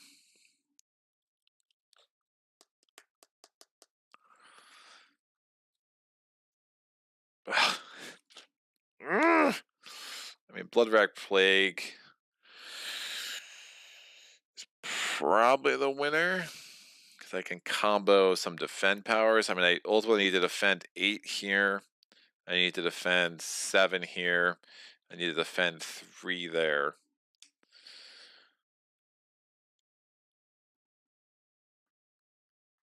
All right, blood rack plague. I'm gonna destroy. I'm gonna let go of a card. I think I want to prevent this build. Just kind of again clean plate club oceans board. It's probably a good time to get rid of Tidal Boon. I just don't see myself using it that effectively anymore, although it still kind of continues to crush my combos. I mean, having 5 cards that have that is super nice, especially since I'm going to have another on the board. So that's 6 cards. I can pretty much trigger drowning 2 things every turn for the rest of the game. And that's a super clutch against England 6. The question is, would I want this or this?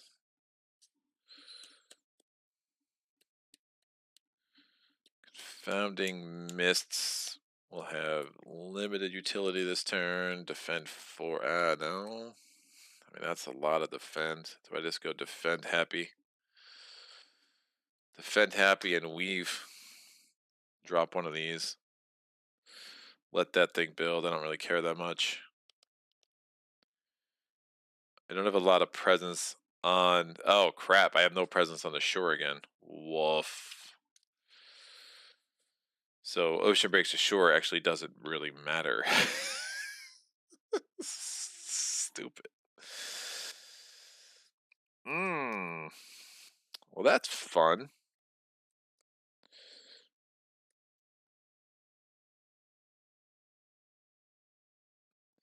Yeah, Ocean Breaks Ashore does not matter. But I will... Yeah, I think I'm kind of stuck doing A and then C every friggin' turn. Because I'm losing cards, I'm losing presence. Tidal Boon's like too good because it keeps giving him energy.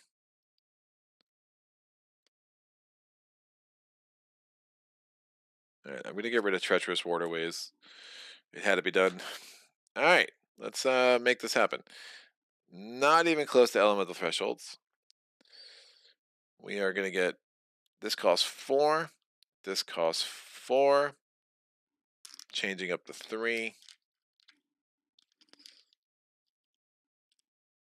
1 and 1. We'll deal with all of you in a second. Lore has to reclaim cards, getting 1 energy from that. Getting 2 energy from the presence track. Probably doing Paralyzing Fright again. Erg. So little presence on the board. No, I can't do Paralyzing. I don't have a Sacred Sight. Woof. So no Paralyzing Fright for me. That's a problem. Defend power. Drift out of the slumber will be helpful, amazingly. I have 3 card plays. I have 6 cards. I do not have the energy for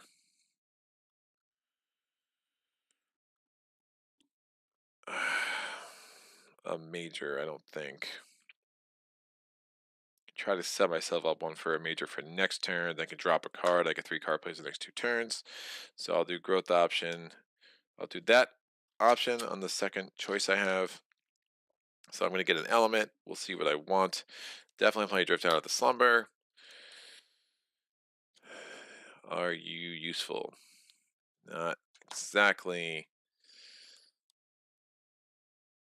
I'll play Perils. Just going to build a city there, but I should be able to smush it. I mean, dude, yeah, I need to play Drift Out of the Slumber. Well, I guess if I let that blight, it's not the worst. I'm already defending 2 there. Yeah, let me get the stronger thing of that for the first time.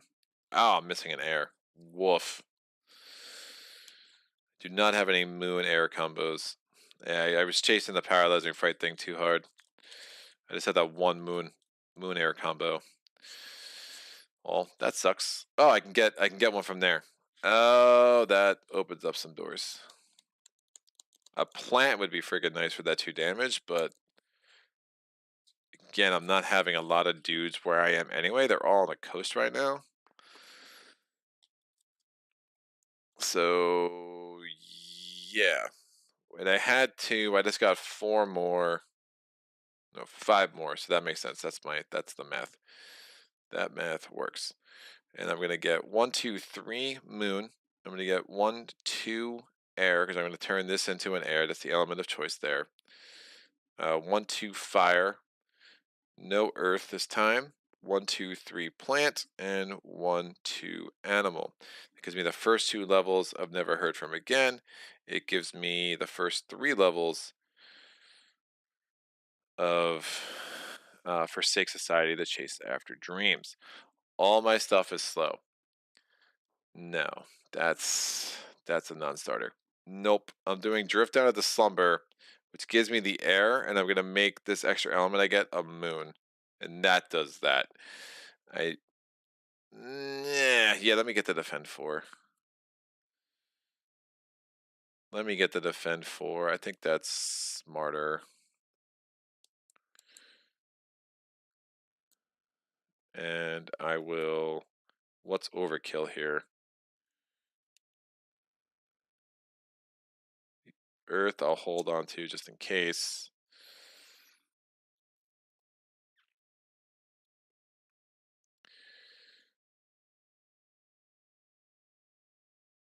I can get rid of the Shadows of a Burning Forest. It's not doing much anyway. I dig. So it's the same math. I just took a moon instead of an earth. I do have a moon instead of an air. So I still have the 2 air. I still have the 3 moon. I have 1 earth now. I still have the 3 plant and the 1 thing. So it's the same elements that are triggered. All right. I am doing Blood Rag Plague. I'm putting 2 disease into land 2. It's 1 away from I have a sacred site. I have a sacred site in the ocean on Lore's board. For each disease in target land, we defend 1 in target land and all adjacent lands. So we're defending 2. We're defending 2. Now this is something, because it's like a global effect. It affects more than 1 land. You will figure this out as we go, right? So if the disease total were to move down, that would affect how much it actually adds to defending. I think. No, that's weird. I don't know, because usually global effects you evaluate as you do it, and traps that affect 1 land, you figure out the math right away, and that is the math. So I'm actually not entirely sure how that works out. Mm.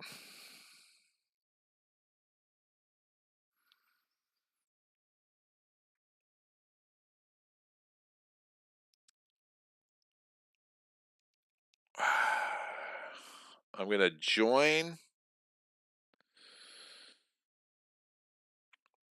these 2 lands. Nope.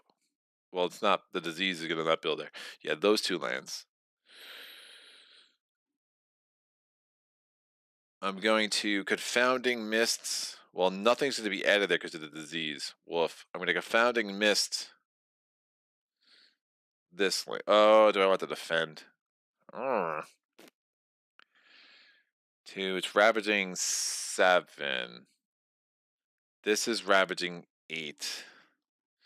I could do a Blight Cascade into 5, so that's fine. Yeah, I'm going to Confounding Mist those 2 lands as well. So they're all in effect in the same place. And I'm going to get 2 fear off the top and defend 4 more in land 2. So that's defended a total of 6. It's only ravaging 7, we think. I'm doing Drift Down at the Slumber. We're going to defend 4. I'm out of big orange dice right now. We're defending 6 over here.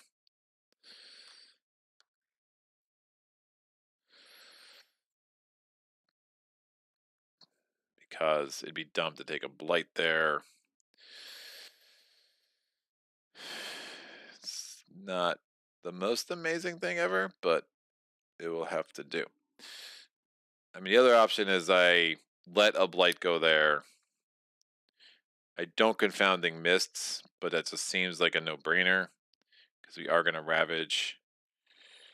Well, they're going to all die anyway. So yeah, Confounding Mist is dumb. I'm actually going to defend 4 here. We're defended 2 here anyway. And then I could drift down to the Slumber into there. It defends 1 more, so we're defended 7, and it's Ravaging 8. And then I ignore all Blight Cascades. And the only thing that my Ravage is that, it doesn't already have a Blight. So no more Confounding Miss is not in play. I'm just using it for it to defend 4. So this is defend 2, defend 2, defend 2, plus 4, plus 4, plus 1.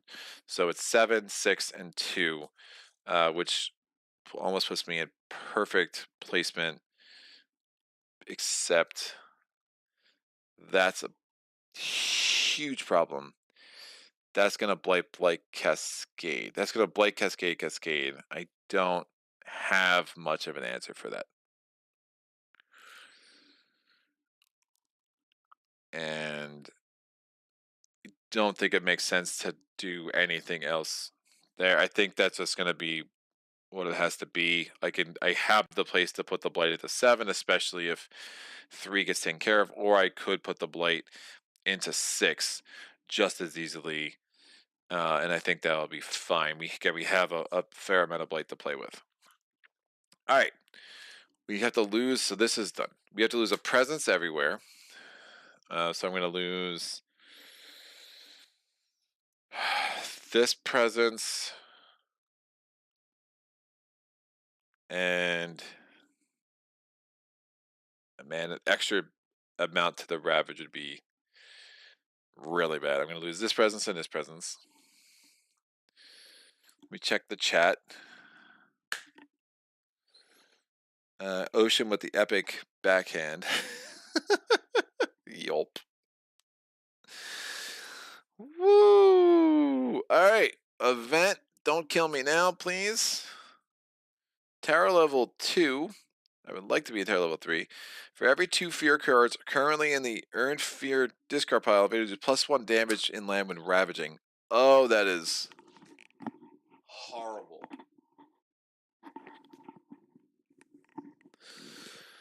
Well, that's bad. So it's +1 in every land, which is worst case scenario. Woo! That's Terror breeds aggression. Yeah, it does. Yikes. Wow. Now we need to defend 1 in all lands, right? I think that will kill me. Blight Cascade, Blight. Yeah, I think that's game. We have 2 fear cards to make it not kill me.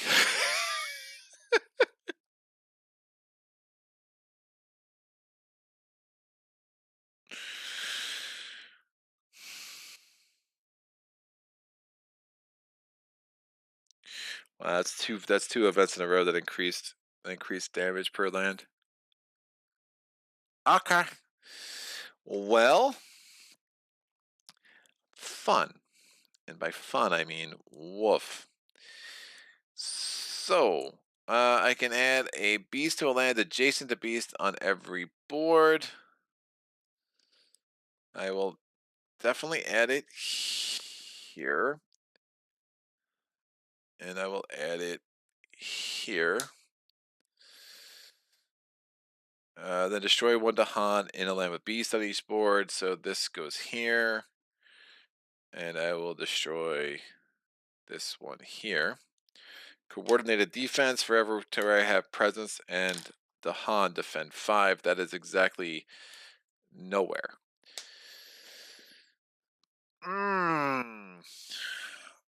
That hurt my soul, kids.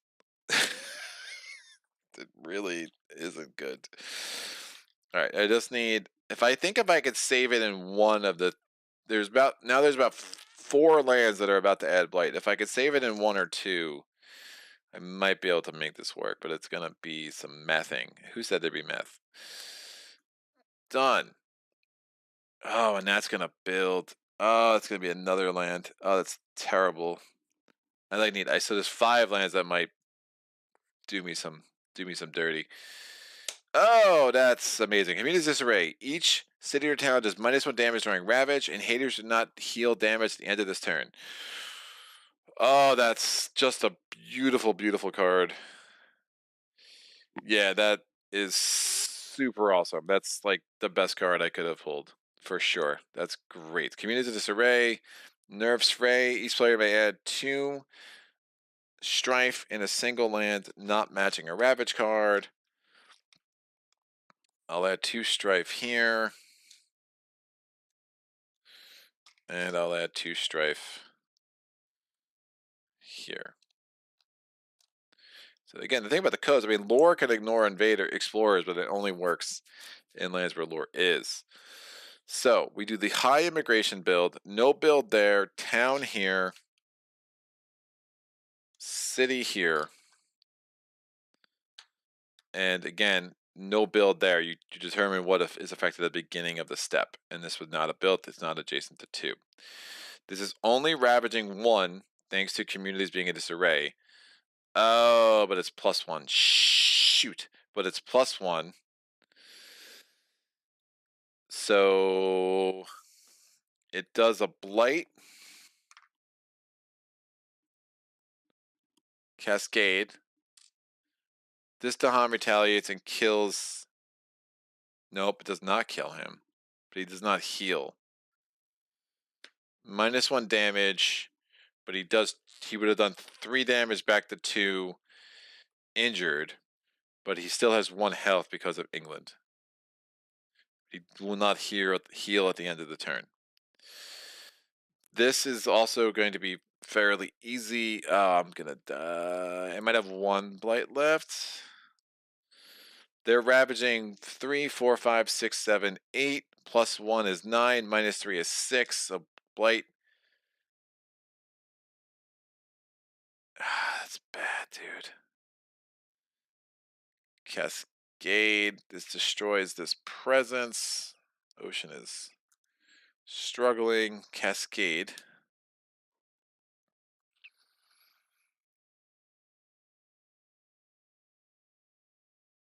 And now let me leave that. I don't want to destroy Lore's presence either. Woof. They both have 3 presence left on the board. Alright. We're ravaging here. They're ravaging 3, +1, -1. So they're still ravaging 3. No. Ravaging 4, minus. I defended 2. That's all I needed. Right, they're ravaging 3. I don't know why I wanted to defend that more. That was silly. Ravaging 3, +1, -1. So they're still ravaging 2. No blight. This +1, -1, ravaging 3. This is injured. He retaliates. He's going to leave 2 life on the town and kill the explorer. Here they're ravaging 7. +1 is 8. -2 is 6. I'm fully defended. Here they're ravaging 8. +1 is 9. -3 gets us back to 6. I'm fully defended. All right. We are building. The disease comes off.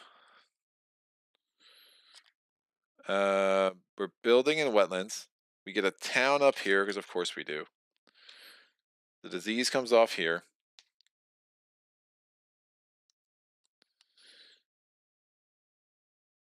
Was that many turns ago? Woof. All right, the disease comes off here. They're building a city here. And the disease comes off here. Exploring stage 3. Whew. All right, mountains gets this. Wilds comes off of here. Mountains does have a source, obviously a source at the coast. Jungles gets this. It's the source there. There's a source here, and there's a source here. So this is late game England, where it's like you realize you never really had a chance to contain them. You just thought you did, but they just build too damn much. All right.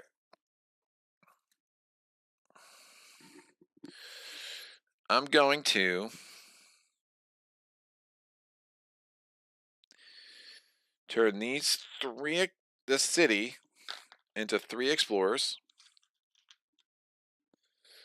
and gobble them into here. 1, 2, 3. And then I'm going to get a fear because there's still a town in land 5. I'm not drowning anything over here.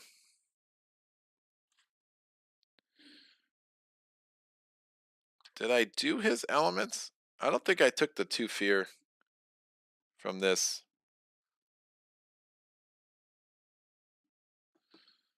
I don't think I did. I might have. I don't know. Someone can tell me if I missed that 2 fear. It's hard. It felt like 7 hours ago. There was a lot of mathing. All right. We are going to destroy.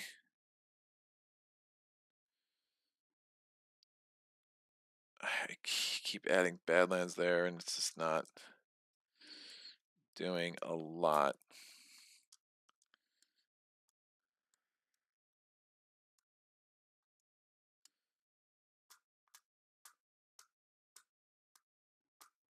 And I need to do damage, like an incredible amount of damage.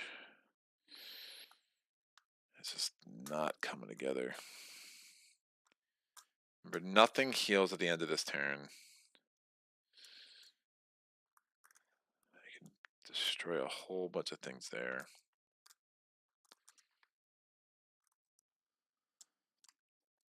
All right, I'm going to destroy the explorers here.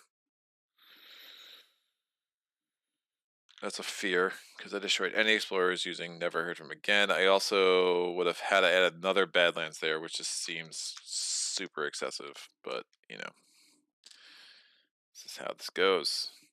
And Ocean being the one getting overrun right now is crazy to me.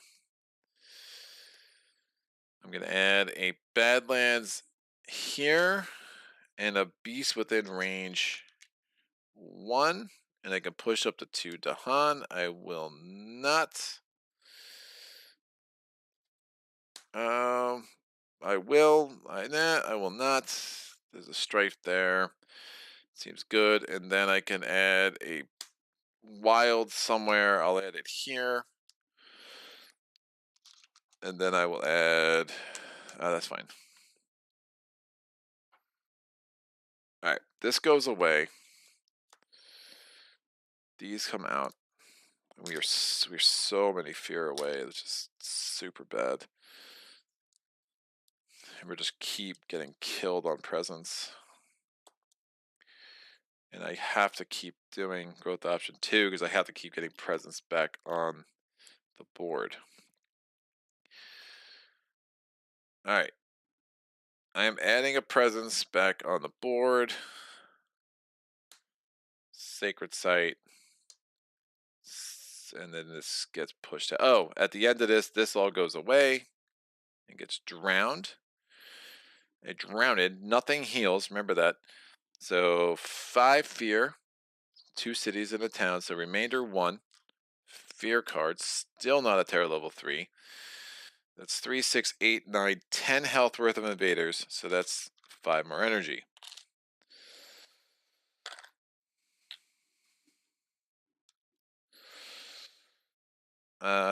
We're going here.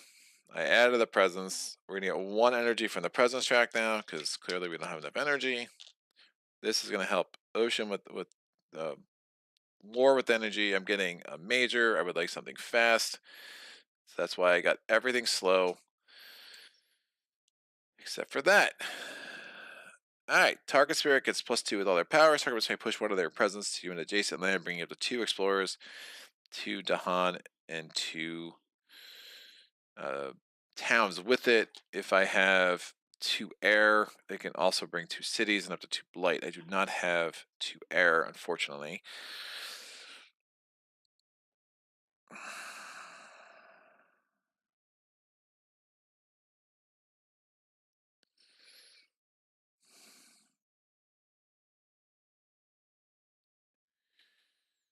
That's a blight cascade.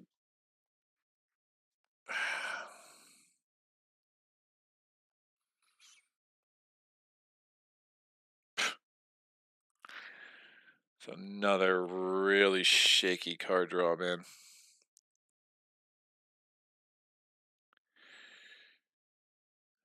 I don't even have the air for that.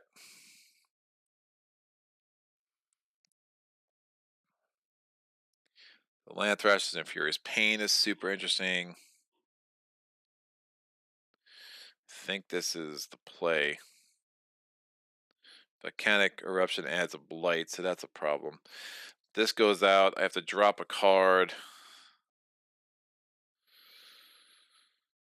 I will drop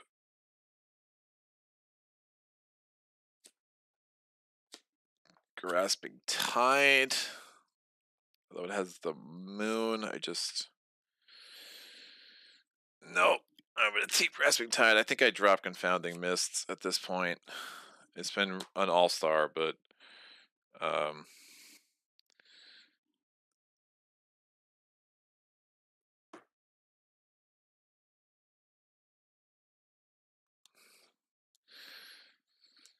it's gonna have to be what it is. All right.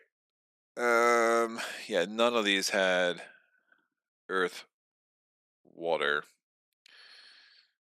Woof. So I'm only gonna have the second level of Ocean Breaks the Shore.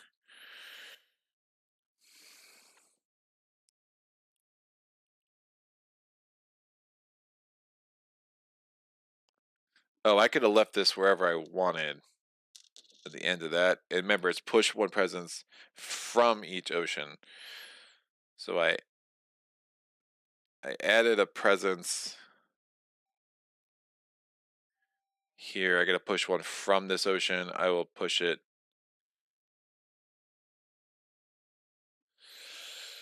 That's gonna Blight Cascade. Man, we got serious problems. I need to defend like 1 billion. Hold on 1 sec. I get something from the door.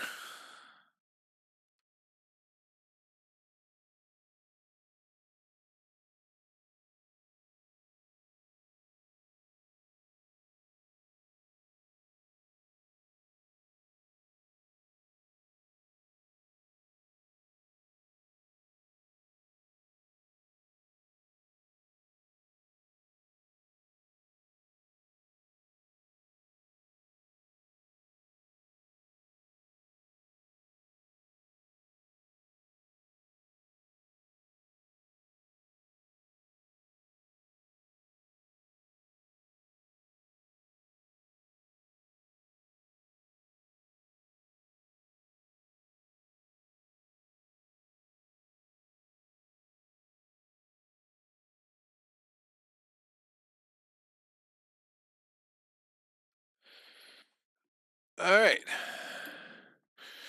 Pound ships of splinters.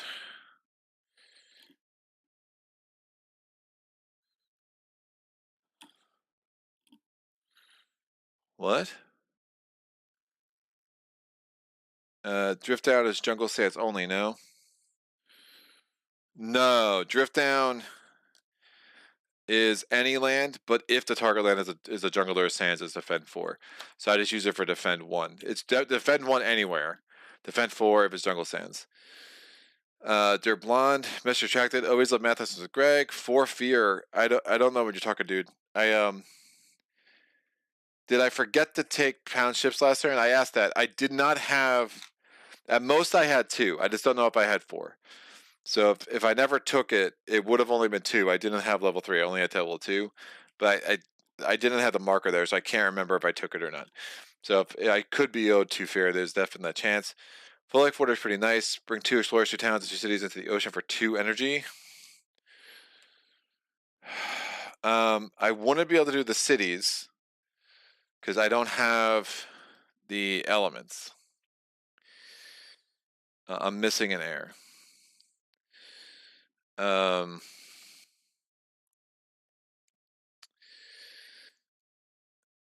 yeah, man,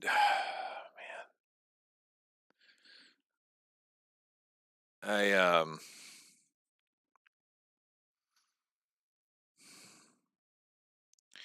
I mean, I guess I could.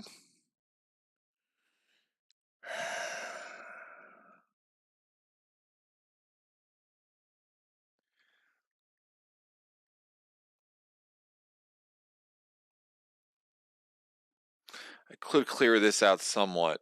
There's still need to defend 2.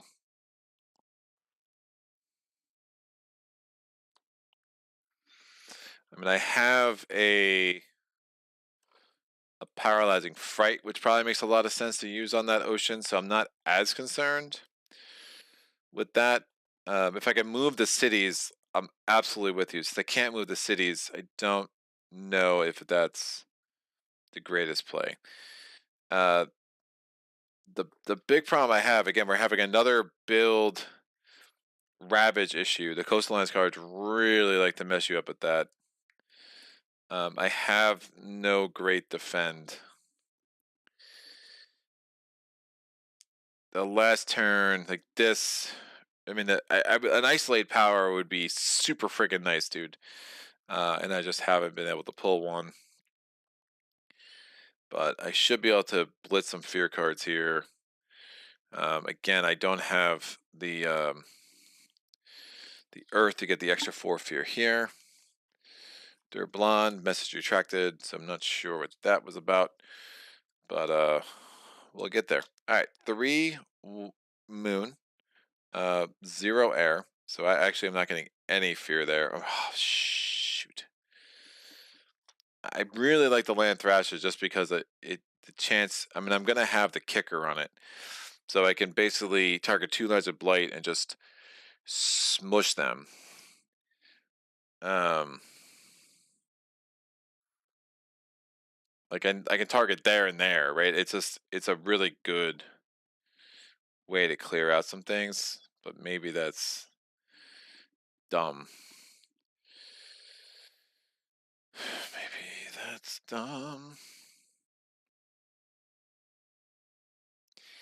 If I had the 2 air, being able to move the blight would be super clutch.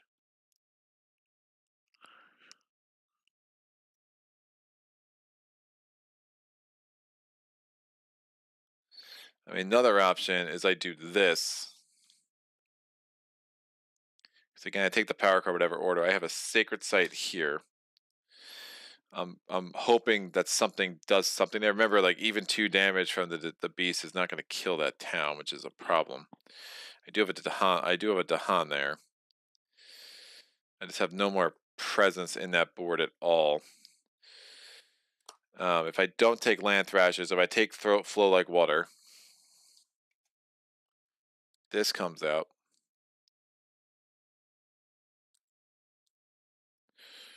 And I can, if this town can go away, because we're going to have some pretty high level fear cards, I could potentially negate all. It won't have enough adjacent to it, so it would potentially give me more options. So I could, at this point, move this presence. When I move the presence, I move 2 explorers and 2 towns. That gives me 2 fear, and that gives me 3 energy. It's probably the right play. Now we just have a city there. If I can get rid of that city, we're good. And that's going to give me, I mean, element check. That gives me 2 moon, 1 air. So that's more fear, which is probably smarter. 4 water, but still only 2 earth. So I'm still only at that level there. And then if I do pound ships, that's 2 fear. So there's a chance I owe myself 2 fear from last turn. All right. Woof. This goes away. We haven't started growth over here. I don't have the money to strongly consider majors, I don't think. I don't have the earth. tempted to do 4-card plays. But this gives me a very nice moon. And I can get another moon, and then I could turn another city into 3 explorers, which could be nice. Man, so many freaking cities. What do we have? 3 cities on the board? I mean, that's pretty much what's between us and a victory. So I'm going to add a presence. I'm going to add the presence here. I'm going to get 2 fear, 2 energy, and a moon from here. 2 energy from the presence track. I'm going to turn 6 of this energy into... Nope, not yet. Let me pay for this. So that's 4. That's 1. I'm going to turn 3 of this energy into a 3.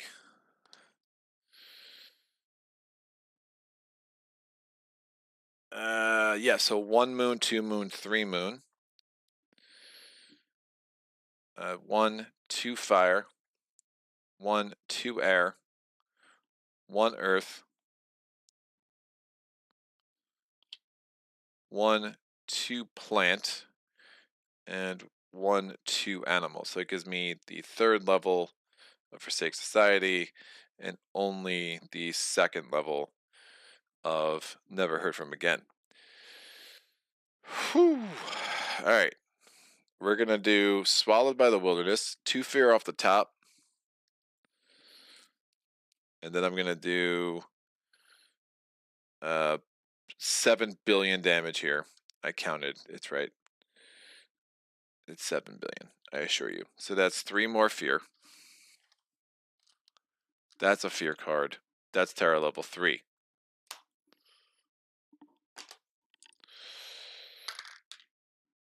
We're going to do skip all actions in Coastal Land 2. It's 4 fear off the top. And skippy skips. Skippy sips. That's the technical term. I mean, you're talking city, town, city. It's just unreal, man.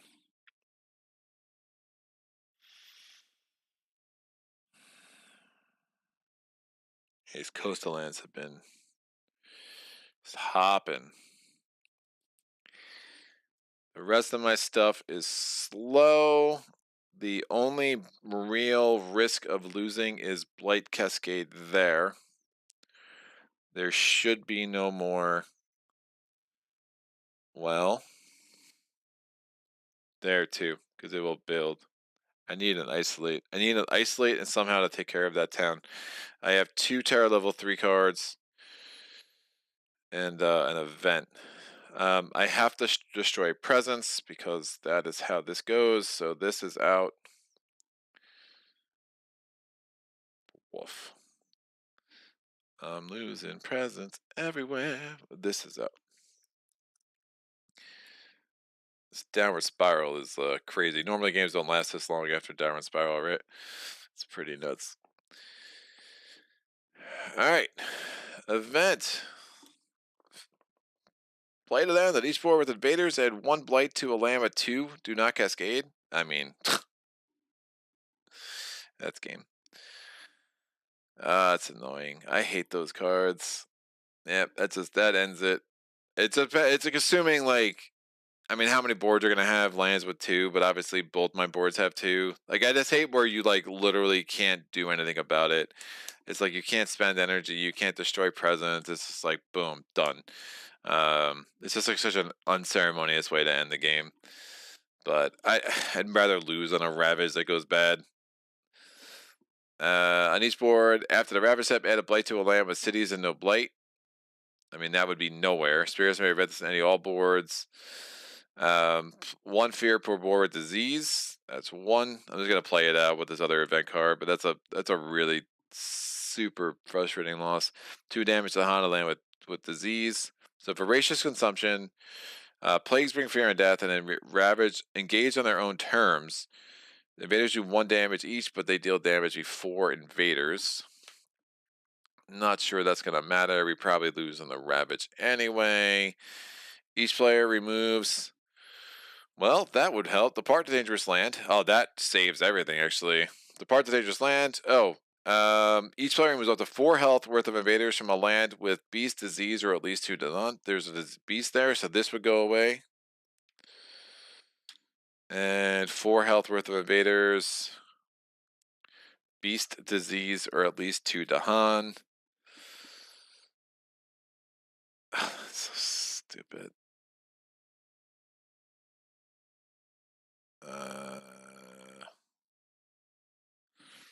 It's almost like I'd want to prevent builds. I have 1 Dahan in a lot of places.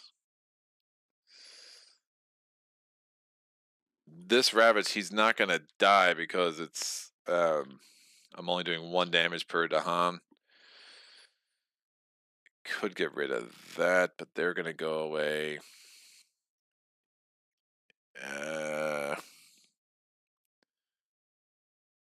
Beast, disease, or at least 2 Dahan. What's building? I don't have 2 Dahan there. I don't have 2 Dahan there. I don't have beast, disease. I'm going to drown a bunch of stuff, but there's also a disease there.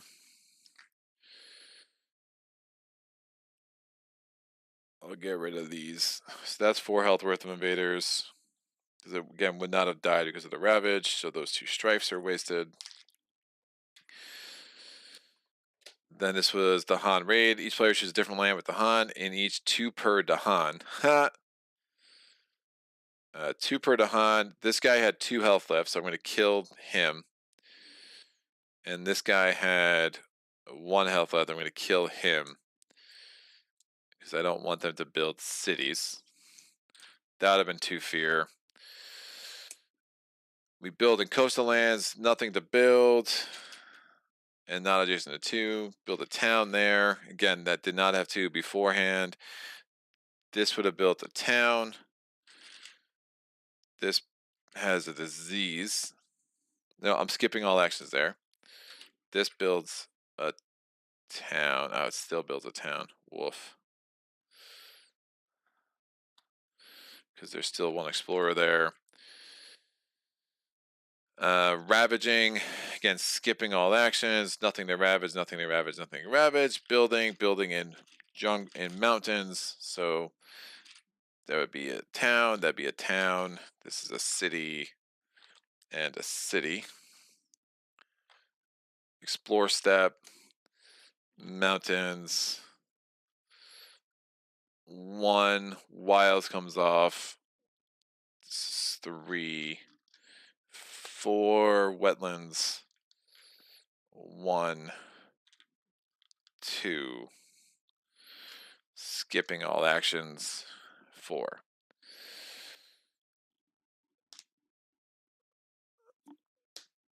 Vader cards advance. Man, I did lose. I already lost a Festering Pits of Blight. I'm just kind of playing it out. Just on the off chance, morbid curiosity of what would happen if I didn't lose based on that. There's a lot of building, ravaging grossness. I would... yeah, man, this is just nutty. Nutty. I'm going to build, I'm going to not speak English. I'm going to drown this city. Oh, it goes there, 2 fear. And then I'm going to push this and this. Another fear. Fear card. At this point, we're 30 fear away, which just feels like an unbelievable amount away. That's 3 more energy.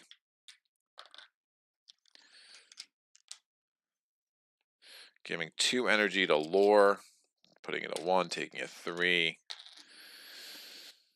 Pushing a town from one of his lands. I just... why? No point, will not. Just give him the 2 energy. We could push the Dahan, I guess. because we don't need them there. We are going to get 2 fear off the top, targeting that with invaders. Don't want to push anything. This was already done. I'm going to turn this city into 3 explorers. They get sucked in. There's still a town left there, so that gives me a fear. And then I'm going to kill these explorers and get a fear. So we're literally 2 cities left, but every round just adds 7 more, I feel like. We are going to have to reclaim. I don't know. I know I can deal with that city for sure.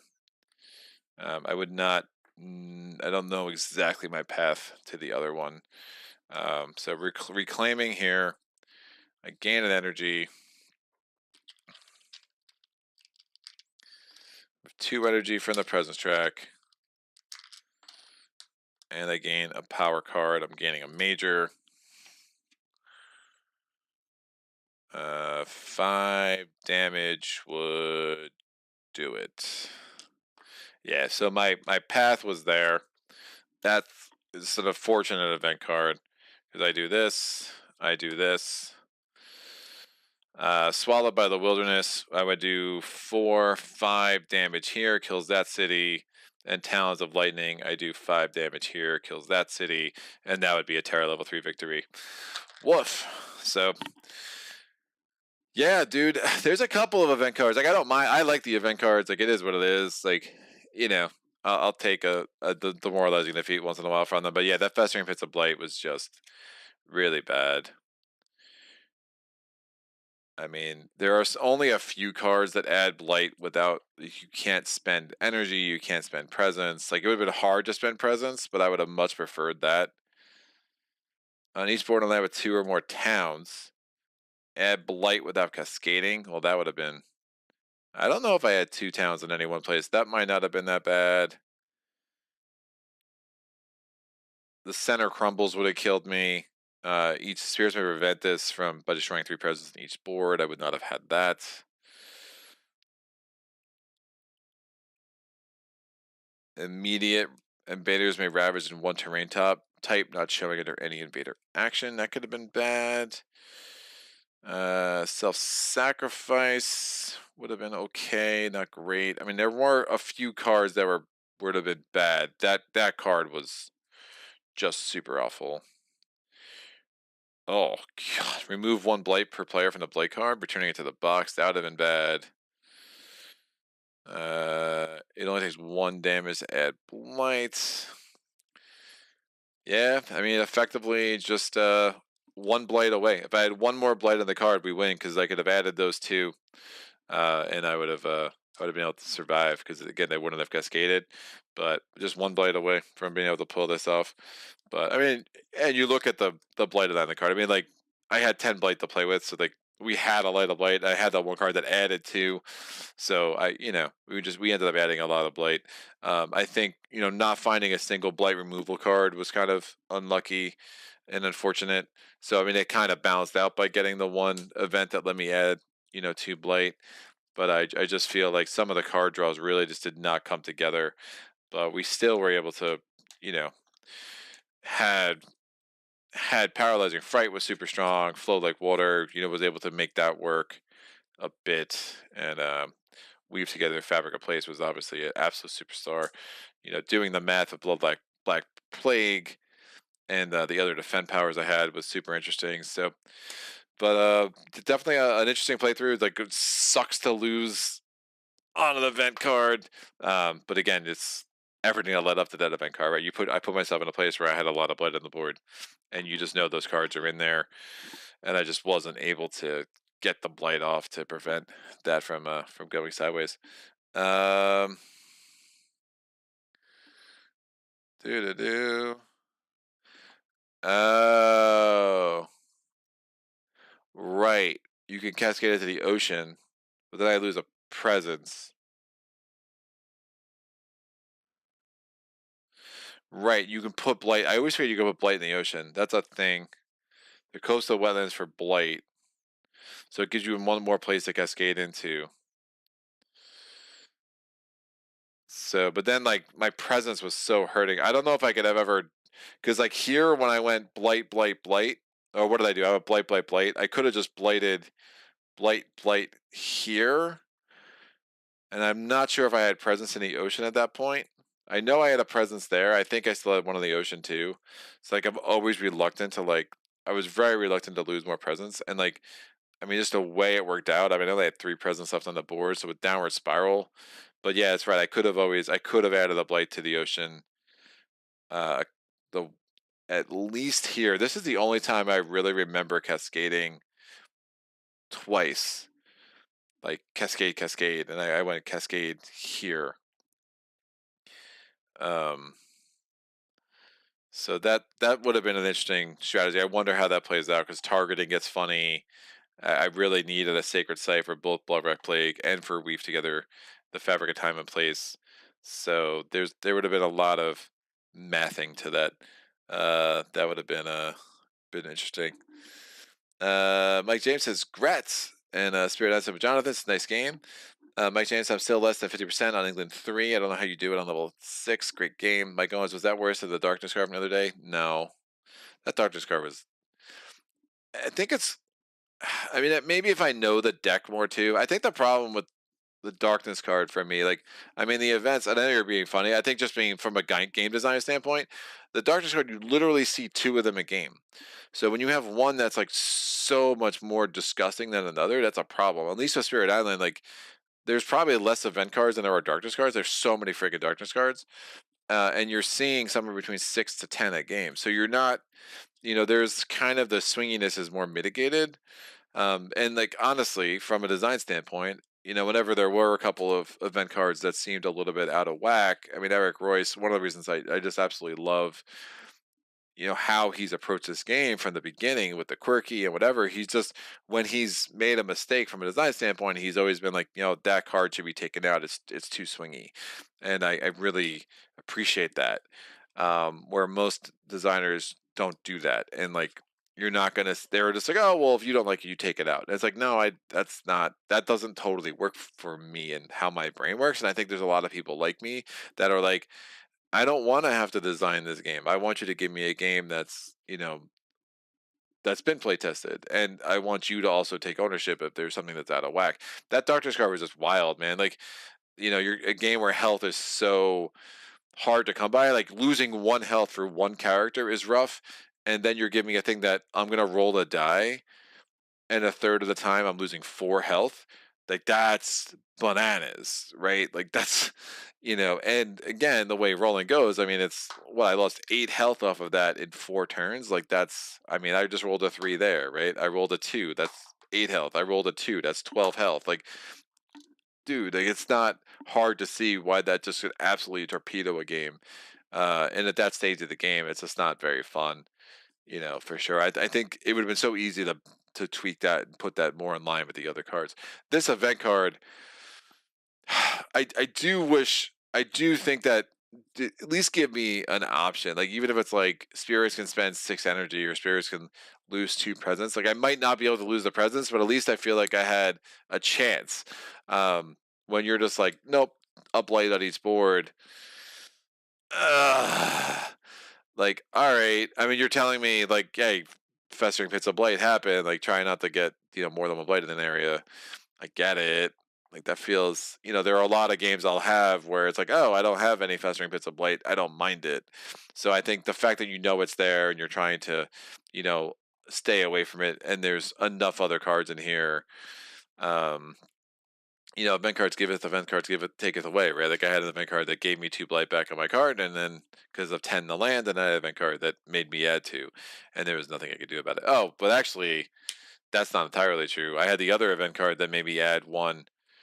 I had to add 4 blight because of event cards. Yeah, because I had to add, but I took 2 away, so I netted 2 blight because of event cards. I had the one where I had to add blight to a land that did not have presence, or lose 2 spirit, or lose 2 presence, and I was not willing to do that. You definitely not being able to do growth option B, I mean, that is one of the things that I did decide when I was going bottom track with Ocean. I was doing more reclaiming, which meant that I'm doing this and this because I have to get the presence back on the board. Meant I was not adding double presence. So I think I only added double presence once, which is probably strategically a mistake. I mean, even one more off my board and on there would have given me a little more options. So there is that where, because I never really spam there. I was always trying to stay ahead of England. That I was like, no, man, I have to be able to play this card. To do that card, I need to have presence. I really wanted Ocean Breaks the Shores. I was trying to really mitigate adjacencies early. So it kind of left me in a bind late because I still have 4 presence stuck on my board, which in turn 8 is a lot for sure. Spirit Animal Jonathan, at one point you probably could have cascaded to the ocean. Yeah, we talked about that. Yeah, I totally get that, says Mike Owens. Not having any idea where to be prepared for definitely hurts with the darkness cards. Yeah, pulling that, your first darkness card could easily cripple your entire game and force a restart. Mike James, I definitely don't know the cards well enough to start saying which I prefer over the others. I just kind of deal as they come. Yeah, and I think that's normally the experience, right? And I think that's where I put the event cards in perspective, where you know, um, it is what it is, and because there's so many of them, and there are awful cards but there are good cards too, and I think what I like about the event cards and the randomness they infuse into the system is that it brings the island to life in a way that if you just have the base game, it's a little too deterministic, a little too chessy. I want a game to be like, oh, but it doesn't feel unfair to me, right? Like I don't be like when that darkness card felt unfair, and that could just be an experience level with the game. Like this card didn't feel unfair because it's like, well, I did have Festering Pits of Blight on my island, so you know there is that. I felt unlucky, right? Feeling unlucky is a little bit different than feeling like the game was just being completely arbitrarily capricious, um, and that's a thing. Um, I played my first game with the event cards last night. Proceeded to lose on the third turn, fourth turn, the first card on the second invader phase. Yeah, it happens. Yeah, man, it could happen quick. It can happen quick. I mean, some of these the adversaries and the events, and you know, I think that's the other thing too about the spirit progression of this game is bonkers. And I say this, my favorite games all do this, where the progression is just bonkers. I mean, you think Mage Knight, you think Spirit Island, you think Uprising, you think, I mean, Zed's not so much, right? And still, obviously, one of my favorite games.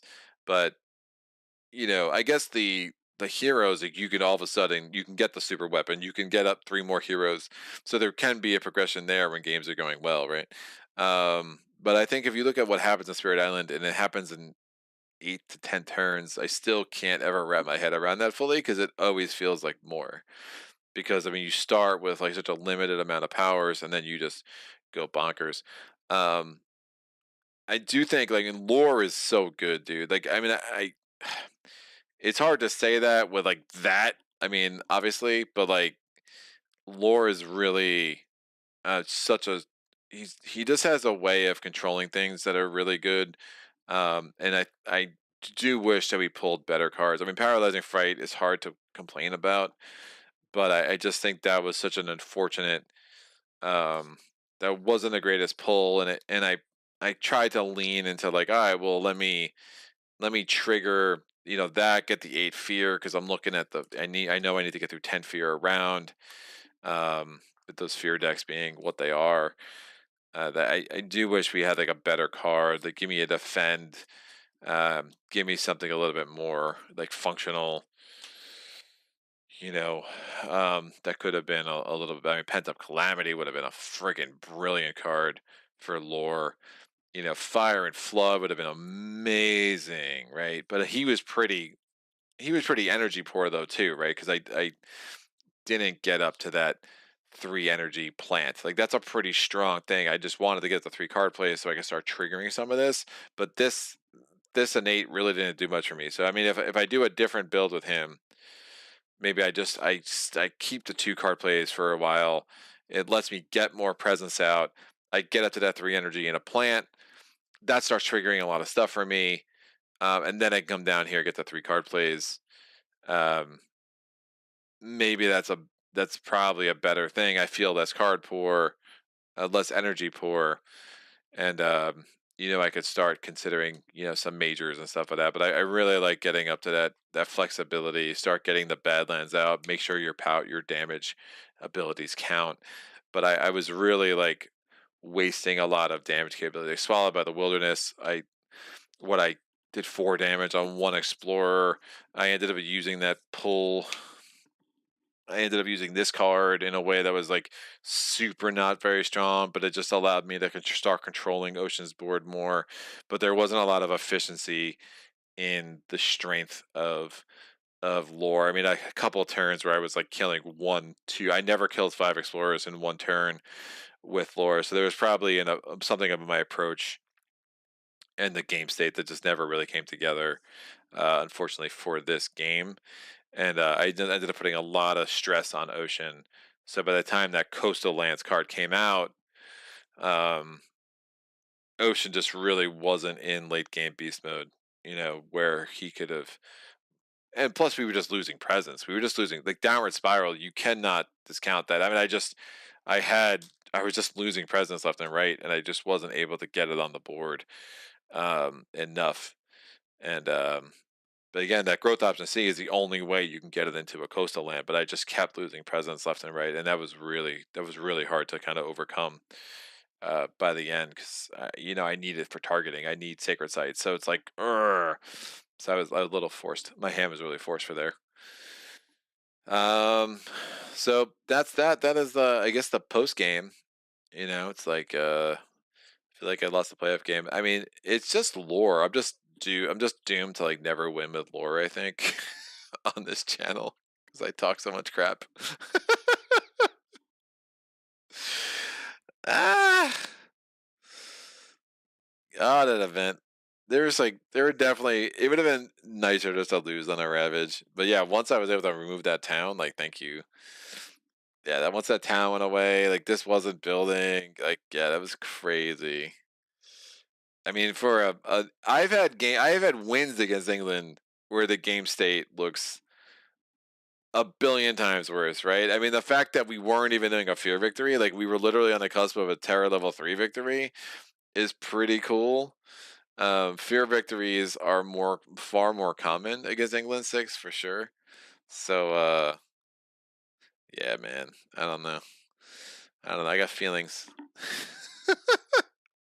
Lore's a lot of fun to play through.